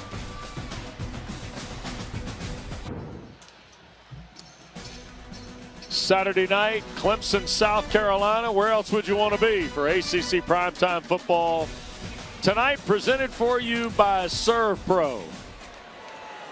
Golly, the upside down drum line brings us back. Here's a fake, and the handoff straight ahead is Davidson, who slips, or that's Randall, slips down after a gain of about 3. It'll be 2nd down and 7 on the next snap for the Tigers, who have an 11-point lead after Weinberg missed the 40-yard field goal a moment ago. Dabo Swinney's team gets a reprieve after a pretty good drive by Florida State, Steve, to put them in scoring position. Just the 3rd miss of the year, by the way, for Weinberg. Yeah, I mean, I'm sure he feels terrible about that. And this is the way football goes. Get ready for what's coming next. Here's Klubnik, long throw again, and TJ Moore, did he catch it? He did. Tiger first down at the 37 of Florida State. Jerry Wilson in coverage for the Seminoles. Long throw for just a 12-yard gain. That's an NFL arm right there, though. He put that thing pretty much on a rope out there. That's impressive. Second time we've seen Klubnik go the long way. Yes, Steve. yes it is. He's running the ball. He's throwing the ball. He's doing everything he has to do as leader of this team today. First down and 10. Almost 5 minutes gone in this third. Another first down throw. This is Williams. Almost got tripped up. Kept his feet. Antonio Williams into Florida State territory.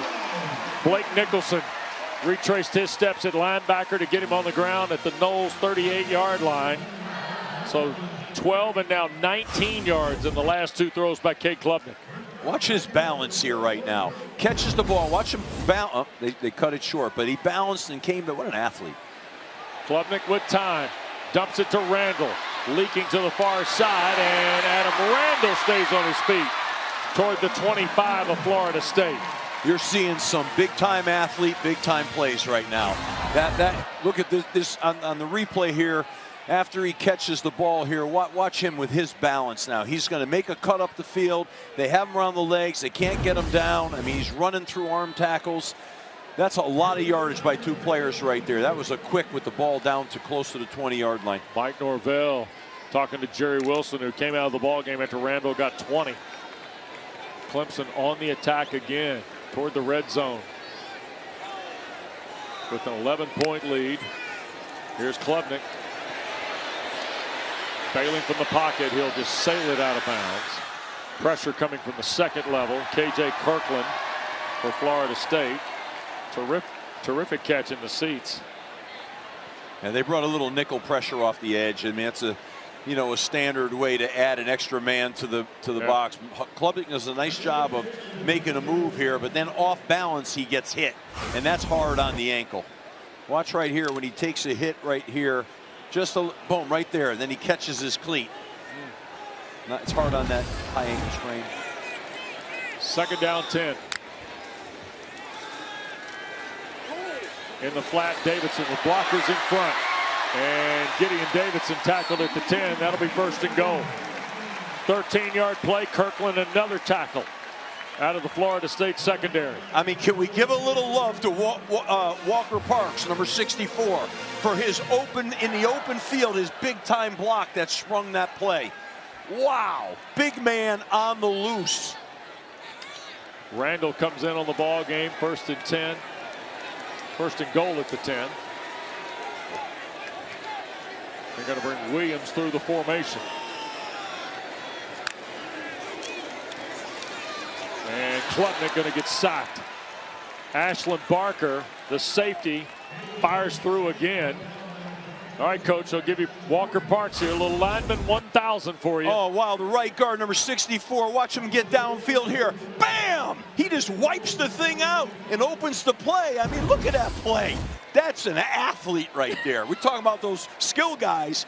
A big number 64 Parks at 6'5", 310 in the open field. Appreciate that, America. How about that? 3,000 snaps tonight. Woo. 8th in Tiger history for Parks. I might have to make him a dude. He's a dude. Automatic dude entry. So you got the old school face mask, huh?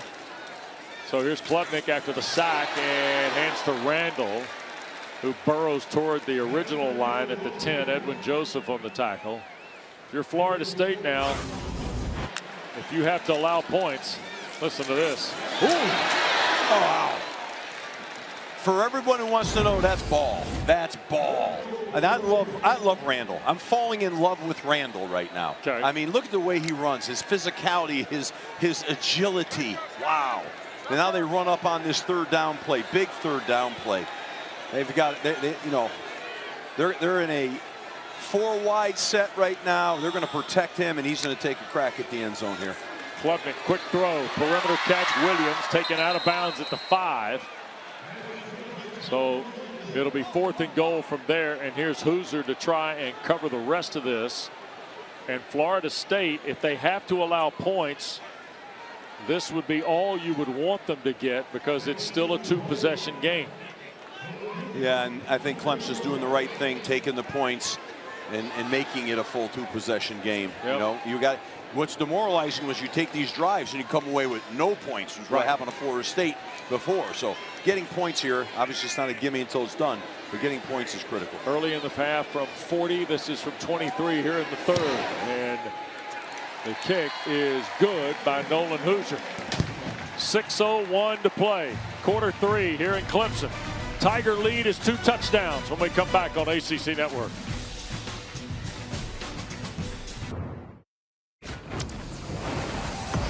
Introducing Verts. Swipe for news and highlights. Now available on the ESPN app. Florida State and Clemson, you know how the season started. Tigers in the top 4 in the preseason. Florida State was at 7 in week 4, and now all of a sudden we still got the same number of vines, just different customers. Georgia Tech, Miami, Pitt, Louisville, Virginia, all in this week's college football playoff ranking. Canes a big winner today over Syracuse. And of course, you know, Virginia playing at this hour. Georgia Tech a bye week. We'll see the Jackets next Saturday afternoon in Chestnut Hill against Boston College, who lost today to SMU. And Clemson going to come back on defense, Dana. Well, Tom Allen, the defensive coordinator for Clemson, is a happy man. He's so animated on the sidelines and very beloved by his defense. And he told us, we've had the pleasure of covering Clemson the last few weeks. He said, I had to make the move from the booth to the field so I could look players in the eye and I could feel their energy and give them that in-game correction, Steve. Yeah, he is a player's coach, and he has a lot of juice and a lot of energy. I like him on the sideline. Players need that, man. Everybody wants to get energy from their coach. Good thing. Sam Singleton, the running back, he'll get the call here on first down. Nice forward lean. He'll get 7 before Jeremiah Alexander makes the tackle. Steve, here's the other thing, too. And Tom Allen, we know, was at Penn State last year. They had Abdul Carter, terrific defense, right? First year at Clemson. People should not forget the job he did at Indiana. No. As the head coach. And Kurt Cignetti gets a lot of credit for what's happened there in 2 years, and rightly so. Here's Singleton again. But the work Tom Allen did, trying to get Indiana to the football business, and the way things are going, I mean, he had Michael Penix, he had Jalen Lucas, who we're seeing tonight, handful of other guys that are around the NFL. He did a marvelous job in Bloomington, just did not, by his own admission, we just didn't get enough wins. Right, but he did have a number of wins. Yeah. He did a great job there. 3rd and short. Here comes Singleton bursting through the hole into the Tigers secondary. Now a flag is being thrown behind the play on the Hannafin tackle. Is this a hold on Florida State? If so, it's going to negate a pretty good run here of 15 or 16 yards. Personal foul, hands to the face, offense number 57, 15-yard penalty, it's 3rd down. Micah Pettis, the right tackle, transfer from Ole Miss. That's the first Seminole penalty of the night. It happened late in the play. You're going to see it. It's not here. It's going to come after the runner clears right there. He's got his hand under the. That's a good call by the official. Jaheim Lawson, the defensive end, who had his arms in the air the minute Pettis disengaged. That's a bad penalty. Now look at this. Now we're in 3rd and just a little under 20 when it would have been a first down. Those are the things that make big differences in football games and would hurt teams. Lawson moving around 15 in the orange. Meanwhile, Castellanos with 1 on the play clock. They snap it to him. No flag. We're playing football here. Castellanos to his right. He will throw it up the far side. Mike Norvell, I think, tried to get a timeout called. Castellanos threw it in the neighborhood of Squirrel White, the Tennessee transfer. And the Noles are going to go 3 and out here. 3 and out, lost field position. Clemson, if they can get a little bit of a return, have a good opportunity to have a short field here.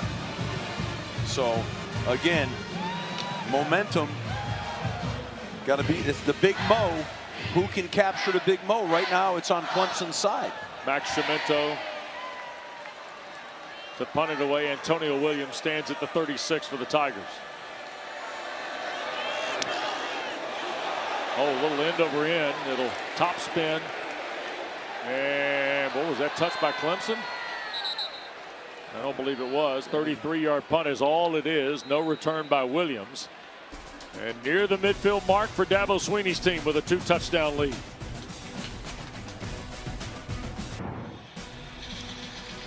You're watching the ACC on ESPN. Tonight we're at Frank Howard Field and Clemson's Memorial Stadium for the 38th meeting all time between the Tigers and the Noles. 21-7 Clemson, and a moment ago Ronan Hannafin almost drew the ire of Adazio up here. I mean, come on, Ronan. It's called a poison call. Poison, poison. The whole place is screaming. Get away from the football, my God. You talk about why coaches have, stress problems. 48-yard line, and Klubnik goes down under the pressure of Deontay McCray. Throwing an incomplete pass. Blake Miller helps him up. I'm not sure how much good that's doing after. Look at McCray here around the corner. Man, 6'4", 290. Yeah, that's not a hit you want your quarterback taking right there. He got crumpled. Watch his legs crumple here. Right there. Oh, gosh. The Tigers, 2nd and 10. Off their 48. 2-touchdown lead for Clemson. They've beaten Florida State 8 of the last 9 times. Davidson lowers the shoulder, drives for about 8 or 9 into Florida State territory at the 43. Stephon Thompson, who played at both Nebraska and Syracuse for defensive coordinator Tony White, makes the tackle. I mean, I love that football. Let's see more of that football right there. They're running the ball well tonight. Keep that run game going. It's 3rd and 2. Give it to the back. Let's go get the first down here right now. Come on, offensive line. This is your chance to put the team on your shoulders and keep the drive alive. On the flip side here, Florida State's, they've got to add to the box here to stop the run. 3rd and 1. They're going to hand it to Davidson, and he did not get there yet. And they're going to spot this short. Yeah. Earl Little Jr. was the first gold hat in the mix. There you see Stephon Thompson, who, by the way, playing in his 54th career game tonight at his 3rd school. I tell you what, Wes. I like the fact that now Adam Randall's. I mean, I like Gideon Davidson a lot, but he's not as big. That play called for a big back. I would have had Adam Randall in there. I mean, you may get him here. Either he's going to sneak it or he's going to hand it to him. Peter Woods straight ahead. Dive play by the big man. Or you give it to Peter Woods.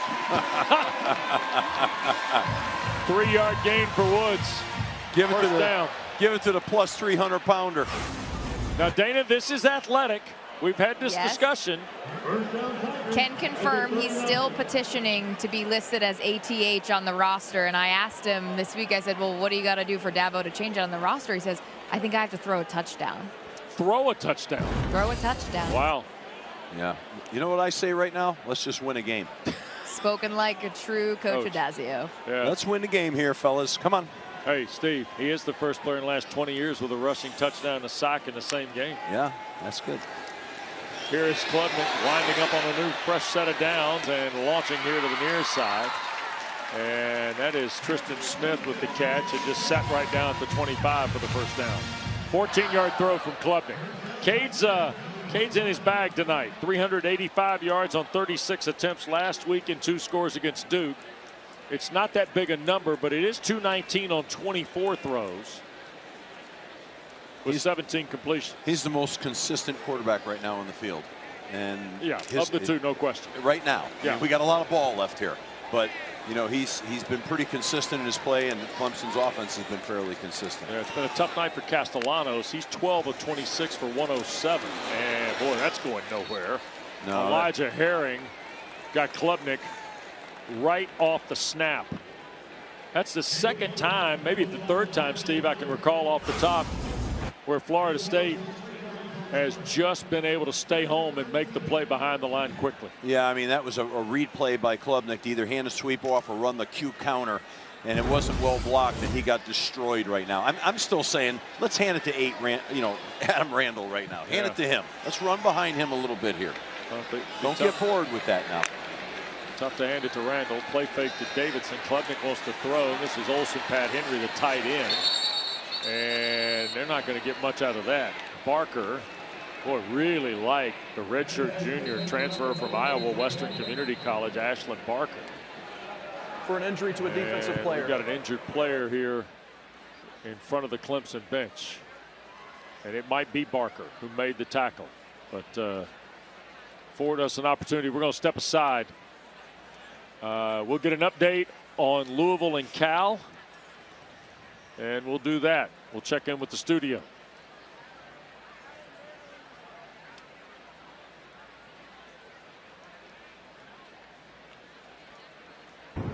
Here's a look at our Week 11 Saturday. You see the finals now in Chapel Hill. North Carolina's won back-to-back games. UConn gets Duke. Blue Devils turn it over 3 times today. Lose by 3. Miami kind of scuffled around early, then easily handled Syracuse, and SMU with a big one at Chestnut Hill. And you see Cal and Louisville and Wake leading Virginia tonight in Charlottesville in the 3rd. Boy, Jake Dickert talking to Mike Norvell and his staff about playing Wake last week, talking about what a good job Michael offered their ADs. They're really impressed with the way Jake Dickert's done his first season in Winston-Salem. And so we've got 3 in the books here at Clemson. 21-7 the Tigers, and the football when we come back.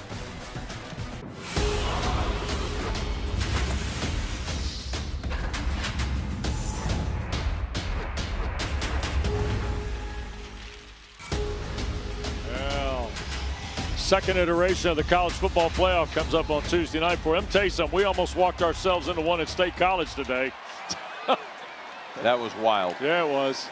Here's Klubnik on 3rd down and long, and that is T.J. Moore, tackled pretty promptly by Blake Nicholson. And here comes Hoosier to try and add another 3 points, and that'll turn it into a 3-possession deficit for Florida State if he converts. Yeah, they ran a little screen there, and Florida State was having none of it. They tracked it right down. So you see Dabo Swinney's mark since 2011 when leading after 3 quarters. Won 148 of 155. Wow. This will be 43 yards. And the kick is perfect. So 2 field goals, 23 and now 43 for Nolan Hoosier. And Clemson's lead is 17 points with 14-18 to go in the ball game. 3-score game. 14 minutes left. Florida State needs to be aggressive here and strike. They need to throw some down the field shot plays here in this drive. Try to create some big explosive plays. 9 plays, 28 yards, 4:56 on the time of the drive for the Tigers. And Deuce Robinson tonight, 4 catches, 55 yards. And oh, by the way, you have a 6'6", 225-pound guy to go up and play jump ball with. Yep. I'm saying let's run a fade to him. So the pyrotechnic smoke kind of encompassed the bowl here at Death Valley. There'll be no return, and Florida State's going to start from its 25. Well, if this is the first time you've seen Deuce Robinson, he is terrific. This young man from Phoenix, Arizona. Of course, he's got Florida State heritage. Dominic Robinson, his dad, played in the early 2000s for Coach Bowden. And the mom, oh my, wait, she swam at Florida? Oh, wait a second. Oh boy. Oh, how's that go? Dana, what a story this is. Well, it was certainly a house divided growing up, but Deuce Robinson told me this week that despite his mom swimming at Florida, he did grow up as a Florida State fan as a little kid, but he decided to go at USC so he could play both college baseball and college football before transferring to Florida State. They flip it to Danzy on the reverse. Makai Danzy with a 1st down, and finally pulled down by Kobe McLeod around the 40-yard line. Yeah, well, nice time for a little bit of an explosive play. So that's in that bag right there where you need a hit. Castellanos on 1st down. Robinson the catch at the 48. So Deuce Robinson now has got his 5th catch on his 9th target of the night. And he comes into the ball game. And he's 3rd in the ACC in yardage, almost 700 yards. He's over that tonight. He's 3rd in yards per game at 86.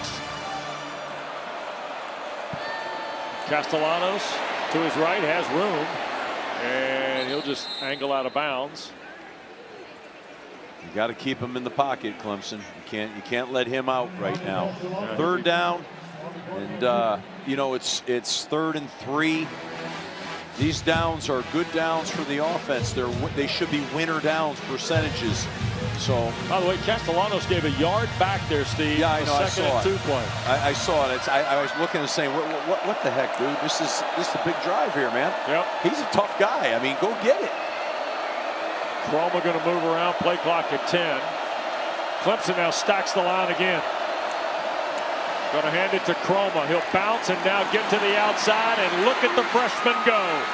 Croma to the 39 of Clemson before Hannafin gets him on the ground. Wow. I mean, they had that 7-up package. They loaded the box. Yeah, then they hand the ball off. He runs into the line. There's nothing there. He bounces it, and no one capped the edge. Castellanos. Oh, it was deflected, and then it was caught by LaWayne McCoy. What a play. I mean, two plays right now that just happened back to back. You're saying, wow, what just happened there? So 2nd and short. Here's the toss, and a flag gets thrown. This procedure. Adam Savoy. All-star offense. Not all 11 players were set prior to the snap. 5-yard penalty. 2nd down. Well, let's go back to play ago. And this Castellanos to, oh, that is Kobe McLeod. Castellanos, McLeod, McCoy is the double play combination. They were just in a short situation, and now they're back up, and now it's a 7-yard deal on 2nd down. These mistakes are killers. This is what creates inconsistency on offense. Singleton in the ball game with Castellanos. Here comes the pressure from Sammy Brown. Look at Castellanos turn the corner. He'll slip down near the 35. Maybe a yard, maybe not. They brought a 6-man pressure out of Bear defense, but they need somebody here to cap the other side of this defense so that they're gap sound, and it didn't happen. That's how Castellanos came running out of here. They lost contain. They got to keep contained. It would have been a negative yardage play. But it's 3rd down and 7 now. You talk about critical downs in the game. This is one of them right here. Empty set. Snap to Castellanos. Wants to throw from the pocket. Here he goes again. Now fires, and it's off the hands. Incomplete. Squirrel White was the intended receiver. Strozier was there for the Tigers. And with 11 to go and trailing 17, plus territory, and Florida State's going for it on 4th down. Clemson has got to keep him in the pocket. They've got a level rush inside, not open up running lanes right now. I don't know what, they're showing 7-up again, and they're showing 0. I can't believe they're going to bring 0. I got to believe a couple guys are going to bail out here right now. Robinson, top of the screen. Castellanos looks that way, shoots it for Robinson, and a flag's been thrown. Incomplete pass. Ashton Hampton in coverage. Oh, man. Robinson shaking up a little bit. Defense number 23 will be placed in the spot of the foul. Automatic 1st down. So Robinson is shaken up. He'll come off the field. Penalty on Hampton.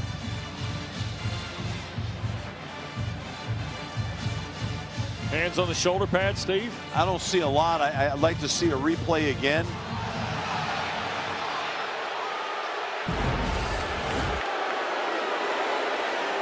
Here's the toss, and now White thought about throwing it back to Castellanos. Now we got playground football, and Squirrel White will be tackled back at the 29. They looked like they were trying to throw it back to Castellanos. Oh, yeah. Cade Dinoff deserves a ton of credit here. The big defensive end He stayed with Castellanos. Yeah, he did. That's Tom Allen's try-hard guy. Yeah, accountable guy.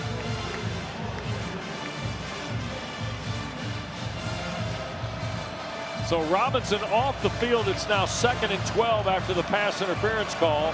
And then the 2-yard loss on what was designed as a throwback to the quarterback.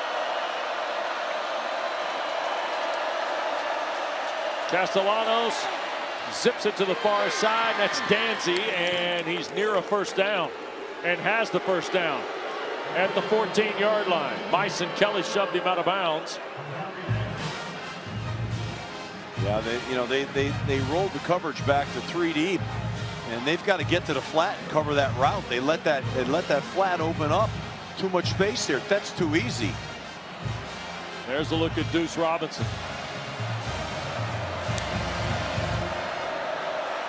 Tenth play of the drive is 1st and 10 at the 14.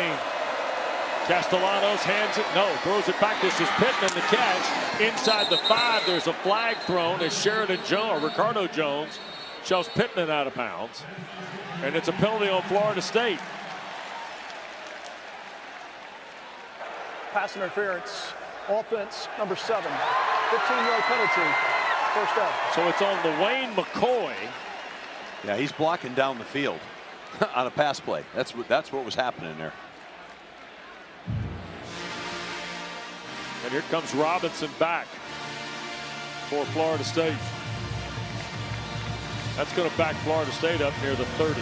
I mean, Florida State is doing this the real hard way right now. The penalties are killing them, and yet they're making plays and they're staying alive. But holy cow, man. They're going to hand it. Here on the sweep is Lucas. And he'll be shoved out of bounds around the 23.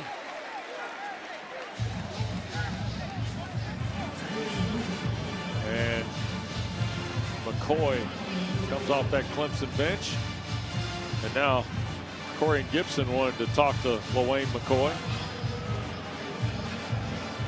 Tigers with a 17-point lead. It's 2nd and forever here, but you just got to try to get, increments of 8 yards here. Castellanos flips it back to Lucas, trying to build a wall. Not a lot there, and he'll be tackled at the 23-yard line.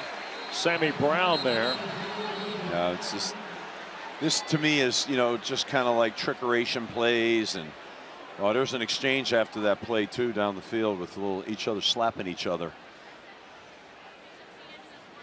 Adam Savoie is our referee tonight.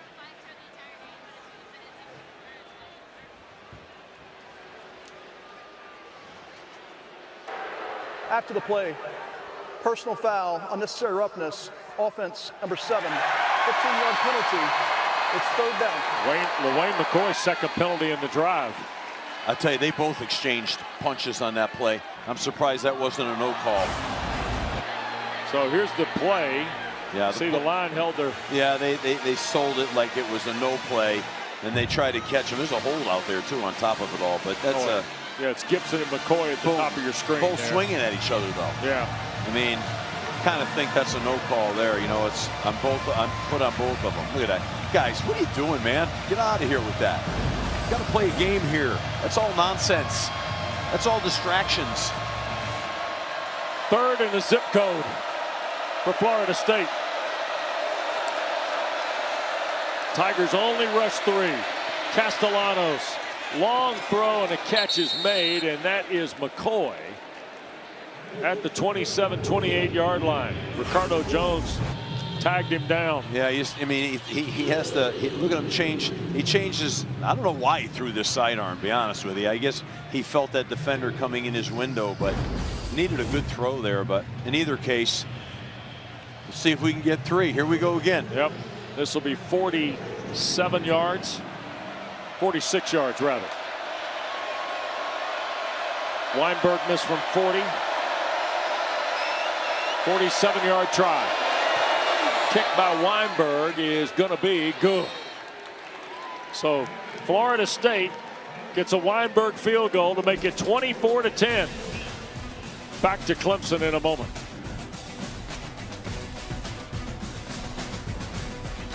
Well, as we approach Veterans Day, we'd like to thank service members around the world, including family members of some of the Florida State players. Gavin Sawchuk's brother. Here's Deuce Robinson's uncles, Paul and Nick. And Deontay McCray, who had to tackle a moment ago. I'd sign Gregory McCray right now, Adazio. Oh, you would. There's no question. And look at Deontay. Yeah, be proud of your pop. And we salute all the men and women worldwide who protect our freedom as we come up on this Veterans Day. Great to be with Steve Adazio, Dana Boyle, Ben Ward, our producer, Drew Shabby, our director. Terrific ACC Network crew, little pooch here, and it's Bettencourt, the tight end, who fields it flawlessly for Clemson at the 35. Don't forget, a full day of football coming to a close. You finish the night with ACC Huddle final score. Stay tuned after the game. Highlights, key players, coaches, analysis, and more. Bryce Love is there. Tom Luganbill's there. Mark, Rick, and the Beak of the Week will be there on the final score tonight. Kelsey Riggs-Cuff is our arbiter. Well, LaWayne McCoy called for a block downfield a moment ago to negate this throw to Pittman. And then he and Corian Gibson square off in a light middleweight contest that goes a punch for each side. I mean, those are no talent issues. What does that do for anybody? Nothing. Lack of discipline. Clemson at the 34, and pretty strong tackle by Graham as the Tigers get going with Adam Randall, Dana. A big point of emphasis coming to that Wake Forest game for Florida State was not letting those mistakes compound. Don't let the bad plays linger. That's not the case tonight with Florida State facing Clemson. They got 4 penalties for 50 yards. That's really hard to win a football game like that. Well, especially when you get in the big ones, right, Steve? Yeah, no question. And when they're in the positive side of the field with a chance to score, and they lost a touchdown opportunity over silliness. Yeah, the big ones and the timing of the big ones. Here's Randall again. Did I tell you that's my guy? Yes, you did. Earlier. I told you that's my guy. You signed up for him tonight. Yeah, I've got my Clemson chip. I'm all in. I'm all in on him right now. Okay, got it. Yeah, it's in my, I know. Yeah, Dabo gave you a chip yesterday. He gave me a chip, and I didn't know what I was going to do with it, and I decided I'm all in on Adam Randall. Yeah, a couple Seminoles you're all in on. Deuce Robinson. I'm all in on him too. Yeah. Yep. And also Darrell Jackson, I'm all in on him. And Earl Little, I guess I'm in on a lot of people. Yeah, you are. Yeah. Well, how about this, Steve? Adam Randall, converted wide receiver. How do you feel about that? Are you more all in on him? Yeah, I mean, it shows he's got toughness. That's what it shows. Here's Klubnik trying to fight back upfield. Darrell, all right, that was not Jackson. It was 5 Daniel Lyons, his mate there at the D-tackle spot, and then Earl Little finally got him to the ground. Lyons is 6'4", 302 from Homestead. I'm not sure I understand that little operation right there. It was like we fed Cade Klubnik in so Darrell Jackson could devour him. Yeah. Like, what do we, I don't know. I didn't get that. Banged up here. Yeah. Imagine running into, one of the top 3 techniques, nose guards in the country. No. Not so fast. So here is Jack Smith to punt it away. Squirrel White at the 16. The Tennessee transfer. Running fair catch of the ball at the 19. So Florida State, with 5:24 to go, needs 2 touchdowns. 40-yard punt. We're back in a moment. ACC Primetime Football is presented by ServPro, the #1 choice in cleanup and restoration. Before the game here at Frank Howard Field, the old Lax star from Virginia. Wow. But here's the best part. They didn't show her walking when it was over, strutting off like, she just won the Super Bowl. The camera's always around. And by the way, Wake Forest leads 13-9 in the 4th. I will say it felt better than it looked. I got my arms a little sore. I'm not gonna lie. Oh, okay, great. Don't put me in, Coach. Torn labrum. We'll have to get a scope. Yeah, that was an impressive throw, though. I mean, she just no warm up, just walked over there and ripped. Well, in her words, she ripped it. The ball boy challenged me and was like, "You think you can throw a football?" And I was like, "Well, I can't." Throw a football? You think it is State Fair? I'm from New Hampshire. Yeah. Couldn't walk away. I was throwing hail. Look at this. Doubling up, and Pittman wide open here at the near side. Crosses midfield off a drive starting at the Knowles 19. Ashton Hampton finally gets Randy Pittman out of bounds, Steve. Yeah, kind of another version, you know, of the Statue of Liberty play, you know. But really well executed, well done. Changed the field, tilted the field here. Castellanos trying to loop it for Robinson, and incomplete. I think Florida State was looking for pass interference with Ashton Hampton. Robinson had gone out of bounds. The official threw his hat off. Kip Johnson, who's one of the linesmen here at the near side. Clemson needs to have a good defensive stop here right now. They need to bow up here on defense, and you know, obviously Florida State's intent on creating explosive plays and getting it down the field. Yep. They take Ricardo Jones, put him back almost as a single safety. And here's Castellanos lining it up down the field and tried to go to Robinson. Had three guys in the pattern: Danzy, Robinson, and Pittman. And it'll be third down. He kind of had Robinson. He just sailed the ball. Yeah. You know, you watch him here. He does a nice job stepping up in the pocket. He just sails the ball right there. Clemson had only allowed 42 points in the second half in their first 6 games. The last 2 games they've allowed 37 points. Tonight they've allowed 3. Well, right now Florida State's in a 2-down situation, I think. Yeah, you're on the plus side of the 50 here. He's got 2 down, so if nothing, get some of it back right here. Robinson, that's a first down, coach, to the 31. Yep. Ashton Hampton made the tackle on Robinson. Deuce Robinson came in with 3 100-yard games this year, 32nd career game tonight. You know what makes him difficult? He's so physical running routes. He's hard. So Dabo Swinney a timeout. We'll step aside with him here at Clemson. 2-touchdown lead for Swinney's Tigers.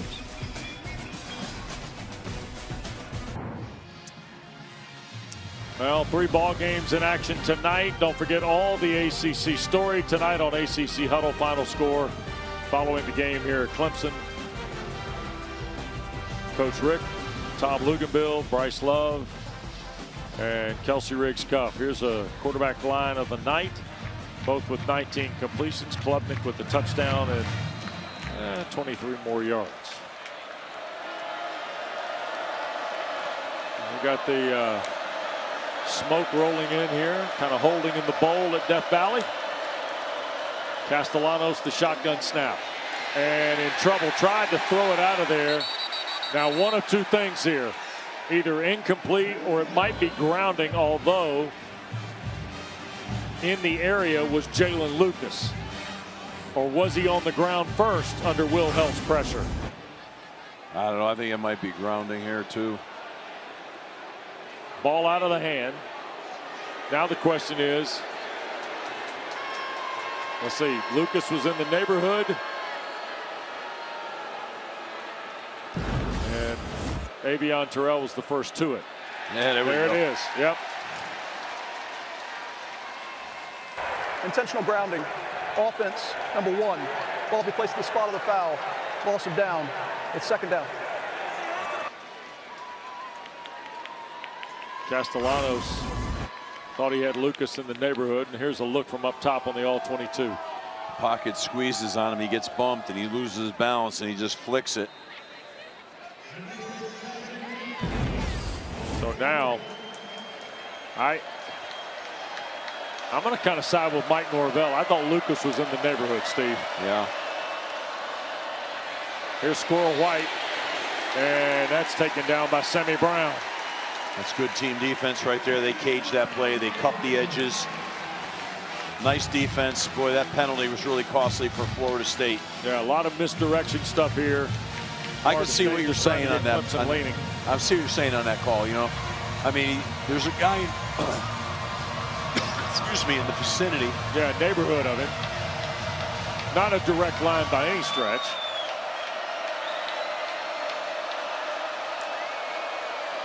Third down. This is Salchuk trying to find a path, and he'll get to the 36, and still going to be 15 yards to a first down. Yeah, Ashton Hampton the tackle. They got to go. They got to go for this. But this is tough duty here, 4th down. But they got to go. They're in, 3 minutes left on the clock. They down 2 scores and running a lot of clock too with 3 timeouts. Now the reason they're keeping the 3 timeouts, if they get a touchdown, kick it to Clemson, see if you can get them stopped in 3 snaps. Oh my goodness gracious! Clemson on 4th in the world is showing 7-0. They got to bail and bring 5 or 6. It's 4, and Castellanos goes down. Avion Terrell again. Terrell has made 2 or 3 plays in that pressure look, Steve, and it's worked. Yeah, they brought 5 this time. 2 of them dropped out, and he got Castellanos enough off balance that he lost his footing here. He didn't really hit him. He actually tripped on an offensive lineman is what happened, but the edge forced him to step too close up to the line. Yeah, that's what happened there. Well, they made a play. 7-play drive. They cash out on downs, and now with 2:51 to go. Yeah, I think you're going to see a dose of number 8. Yep. Adam Randall in the backfield with Klubnik. And Randall to work. We'll pick up a couple. Mike Norvell going to call a timeout. How about a check of tonight's good hands play? Brought to you by Allstate. Little flea flicker action here, Coach. Yeah, I love it.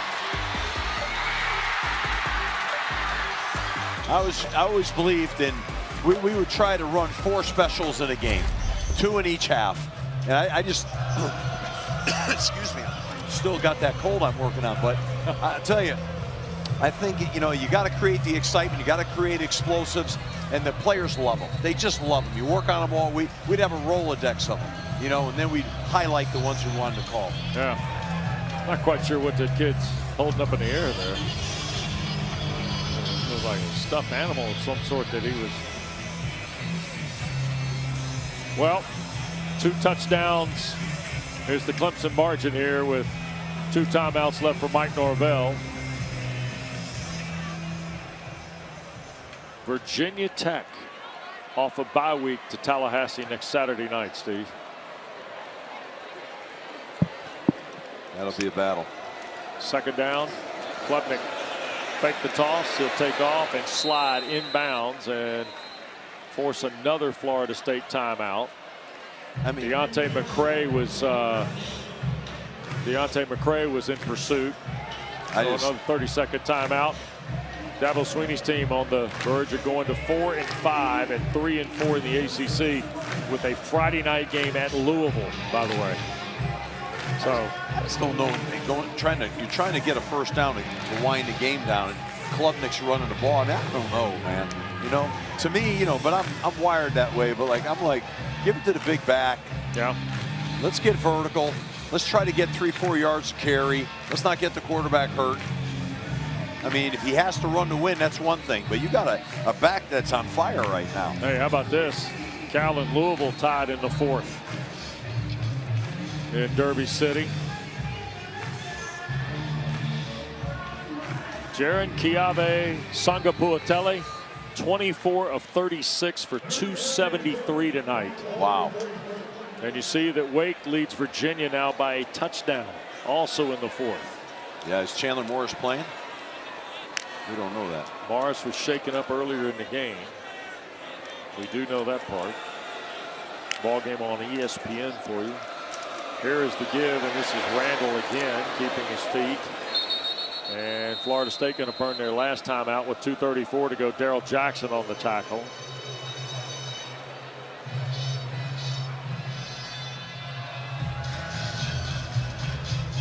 By the way, Virginia the ball, under 3 minutes to go in Wake territory, Steve. So, down trailing a touchdown. Yep. You see at the top of your screen, Clemson, Louisville Friday night. Then our ACC network coverage starts at 3:30 on Saturday from Georgia Tech off a bye week. Brent Key's team at Boston College, and then Virginia Tech at Florida State as our doubleheader on the network next Saturday. And Cade Klubnik now. He's been hanging in there a little bit tonight. Pressure's been pretty steady tonight from the Noles. Yeah, he's showing his toughness. He's showing his team. He's limping a little bit. He's showing his team his ability to put the game on his back right now, and they appreciate that. There's no question about it. But you still want to be smart with him, you know. Yep. I mean, don't be crazy here. 2:34 to go. Florida State now out of timeouts, and Squirrel White waits on the Jack Smith punt.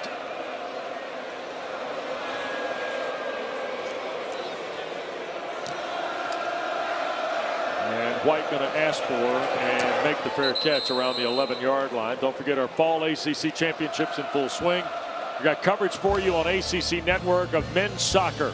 All 4 quarterfinals start tomorrow at 2 o'clock. First match is the 12-seed Cal and the 13-seed Pitt, both who were upset winners in round 1 of the Atlantic Coast Conference Men's Soccer Championship.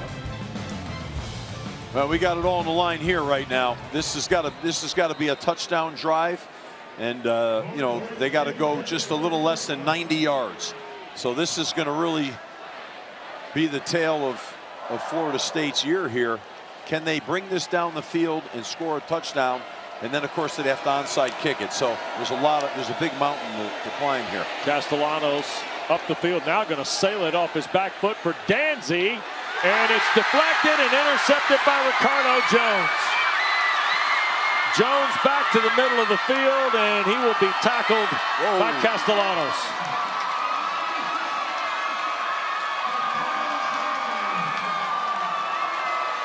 It is the second turnover of the night by Florida State, and it's going to seal Clemson's 4th win of the year and their 3rd in the ACC.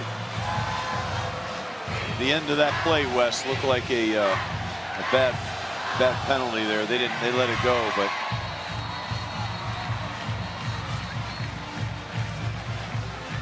that's not necessary.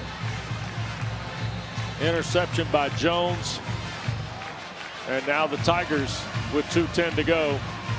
Corian Gibson was the Tiger that deflected the ball intended for Micah Danzy.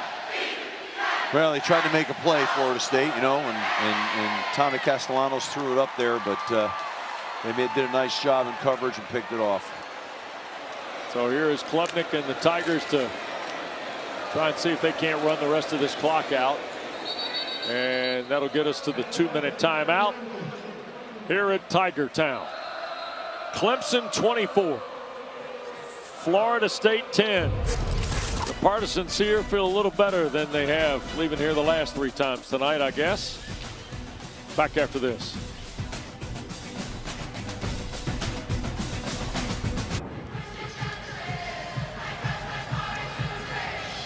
Well, the hometown team, everybody feels pretty good.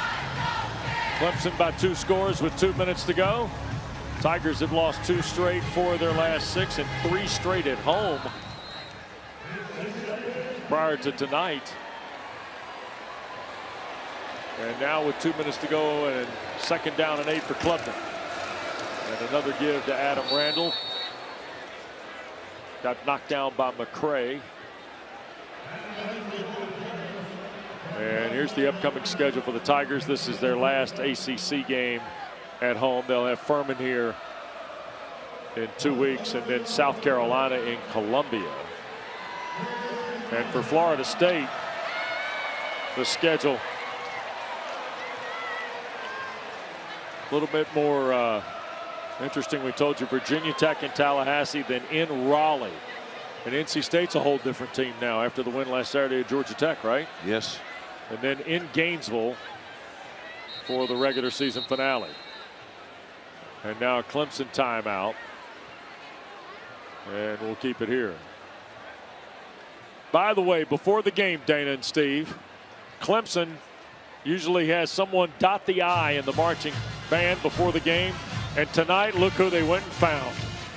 Look at the retired version of Mark Packer, ladies and gentlemen. How about that, huh? Class of 1985. Former member of the golf team here, Steve. Huh? I know one thing about Mr. Mark Packer and his wife. They're enjoying some nice California wine in his retirement. Yes, they are. That sounds awful nice. The Pac-Man looks good. Good to see him tonight. Retirement is treating him well. One of the founding fathers of the Atlantic Coast Conference Television Network. Huh?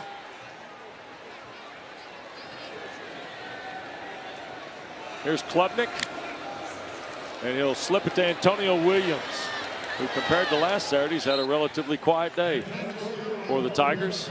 And with 1:07 to go, 4th down will be the next play. And Clemson might let this wind all the way down, Steve, and punch a timeout, maybe then punt it away.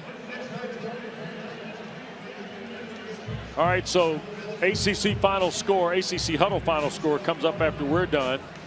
Virginia's got the ball, 2 minutes to go. They're down 7, Steve. California's got the ball, 2nd and 10. They're into the field, and they're still tied with Louisville at 23 tonight. Those are two, tell you what, those are big games for both Louisville and Virginia, Steve. A lot of stuff going on in the league. Yep. A lot of stuff. Kelsey and Luganville, Bryce Love, Coach Rick, they'll get you caught up. ACC huddle final score, and you got games involving the ACC tonight on both ESPN and ESPN2 as we wind down here on ACCN tonight.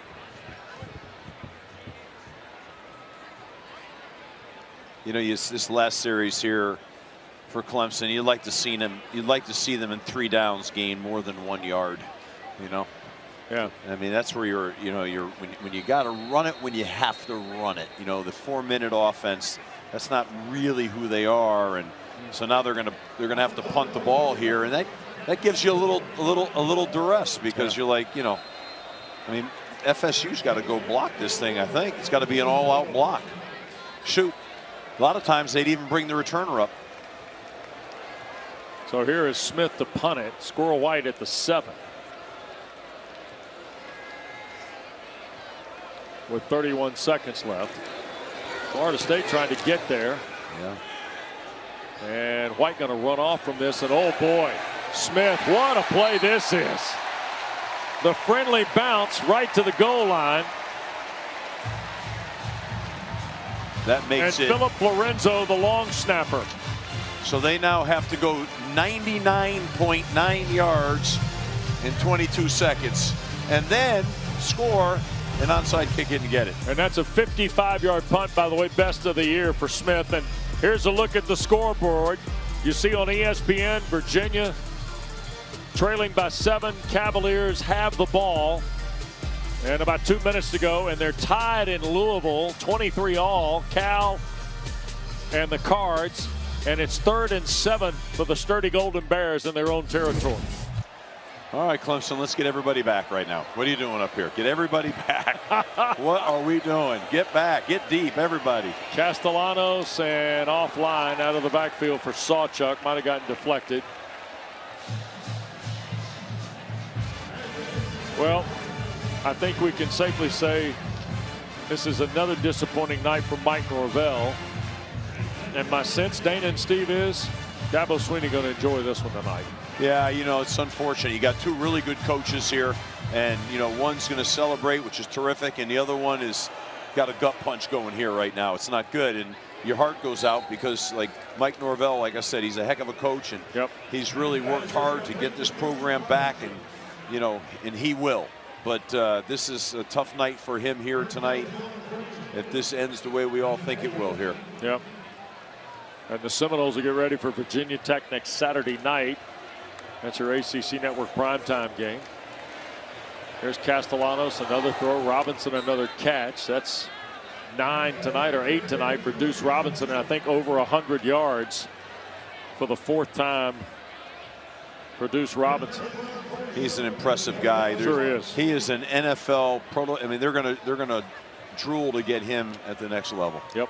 With his size and his ability to run routes and ball skills. Yeah, he has 1 catch off his season high of 9. Here's Castellanos throwing beyond the reach of Danzy.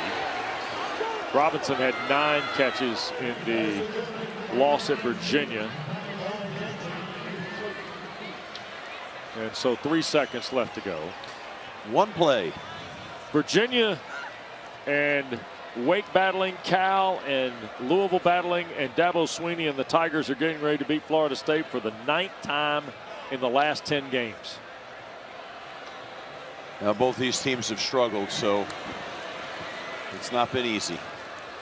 Castellanos lights up field. That's Robinson. That'll give him 9 catches tonight, and the ball game ends. Clemson a winner. The Tigers 24 and the Seminoles 10. Mike Norvell's team falls to 4-5 and 1-5 in the ACC. The Tigers are now 5. They're 4-5 and 2-4 in the ACC.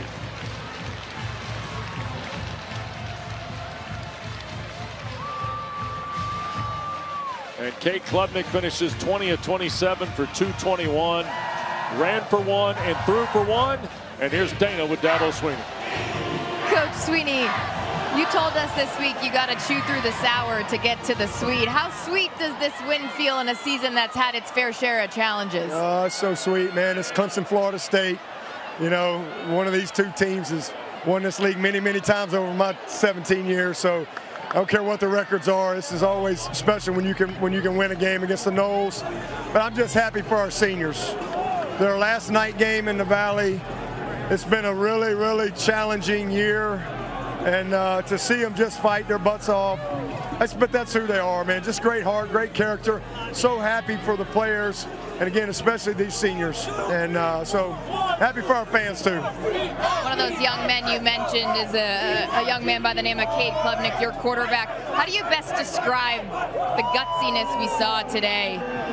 Yeah, you know, he really didn't practice much this week because he had a big quad contusion. And so, but he just said, I'll be ready. I'll be ready. I'm like, hey, Thursday, I'll be ready. And, you know, he just came out and gutted it out, made enough big plays. Antonio Williams, you know, but again, just this senior group, you know, for them to go out like this, Ron Linthicum was like, man, Coach, you have no idea how bad I needed this. So I'm happy for all those guys. But Klubnik's a warrior. He's a warrior. And he's battled for us all year.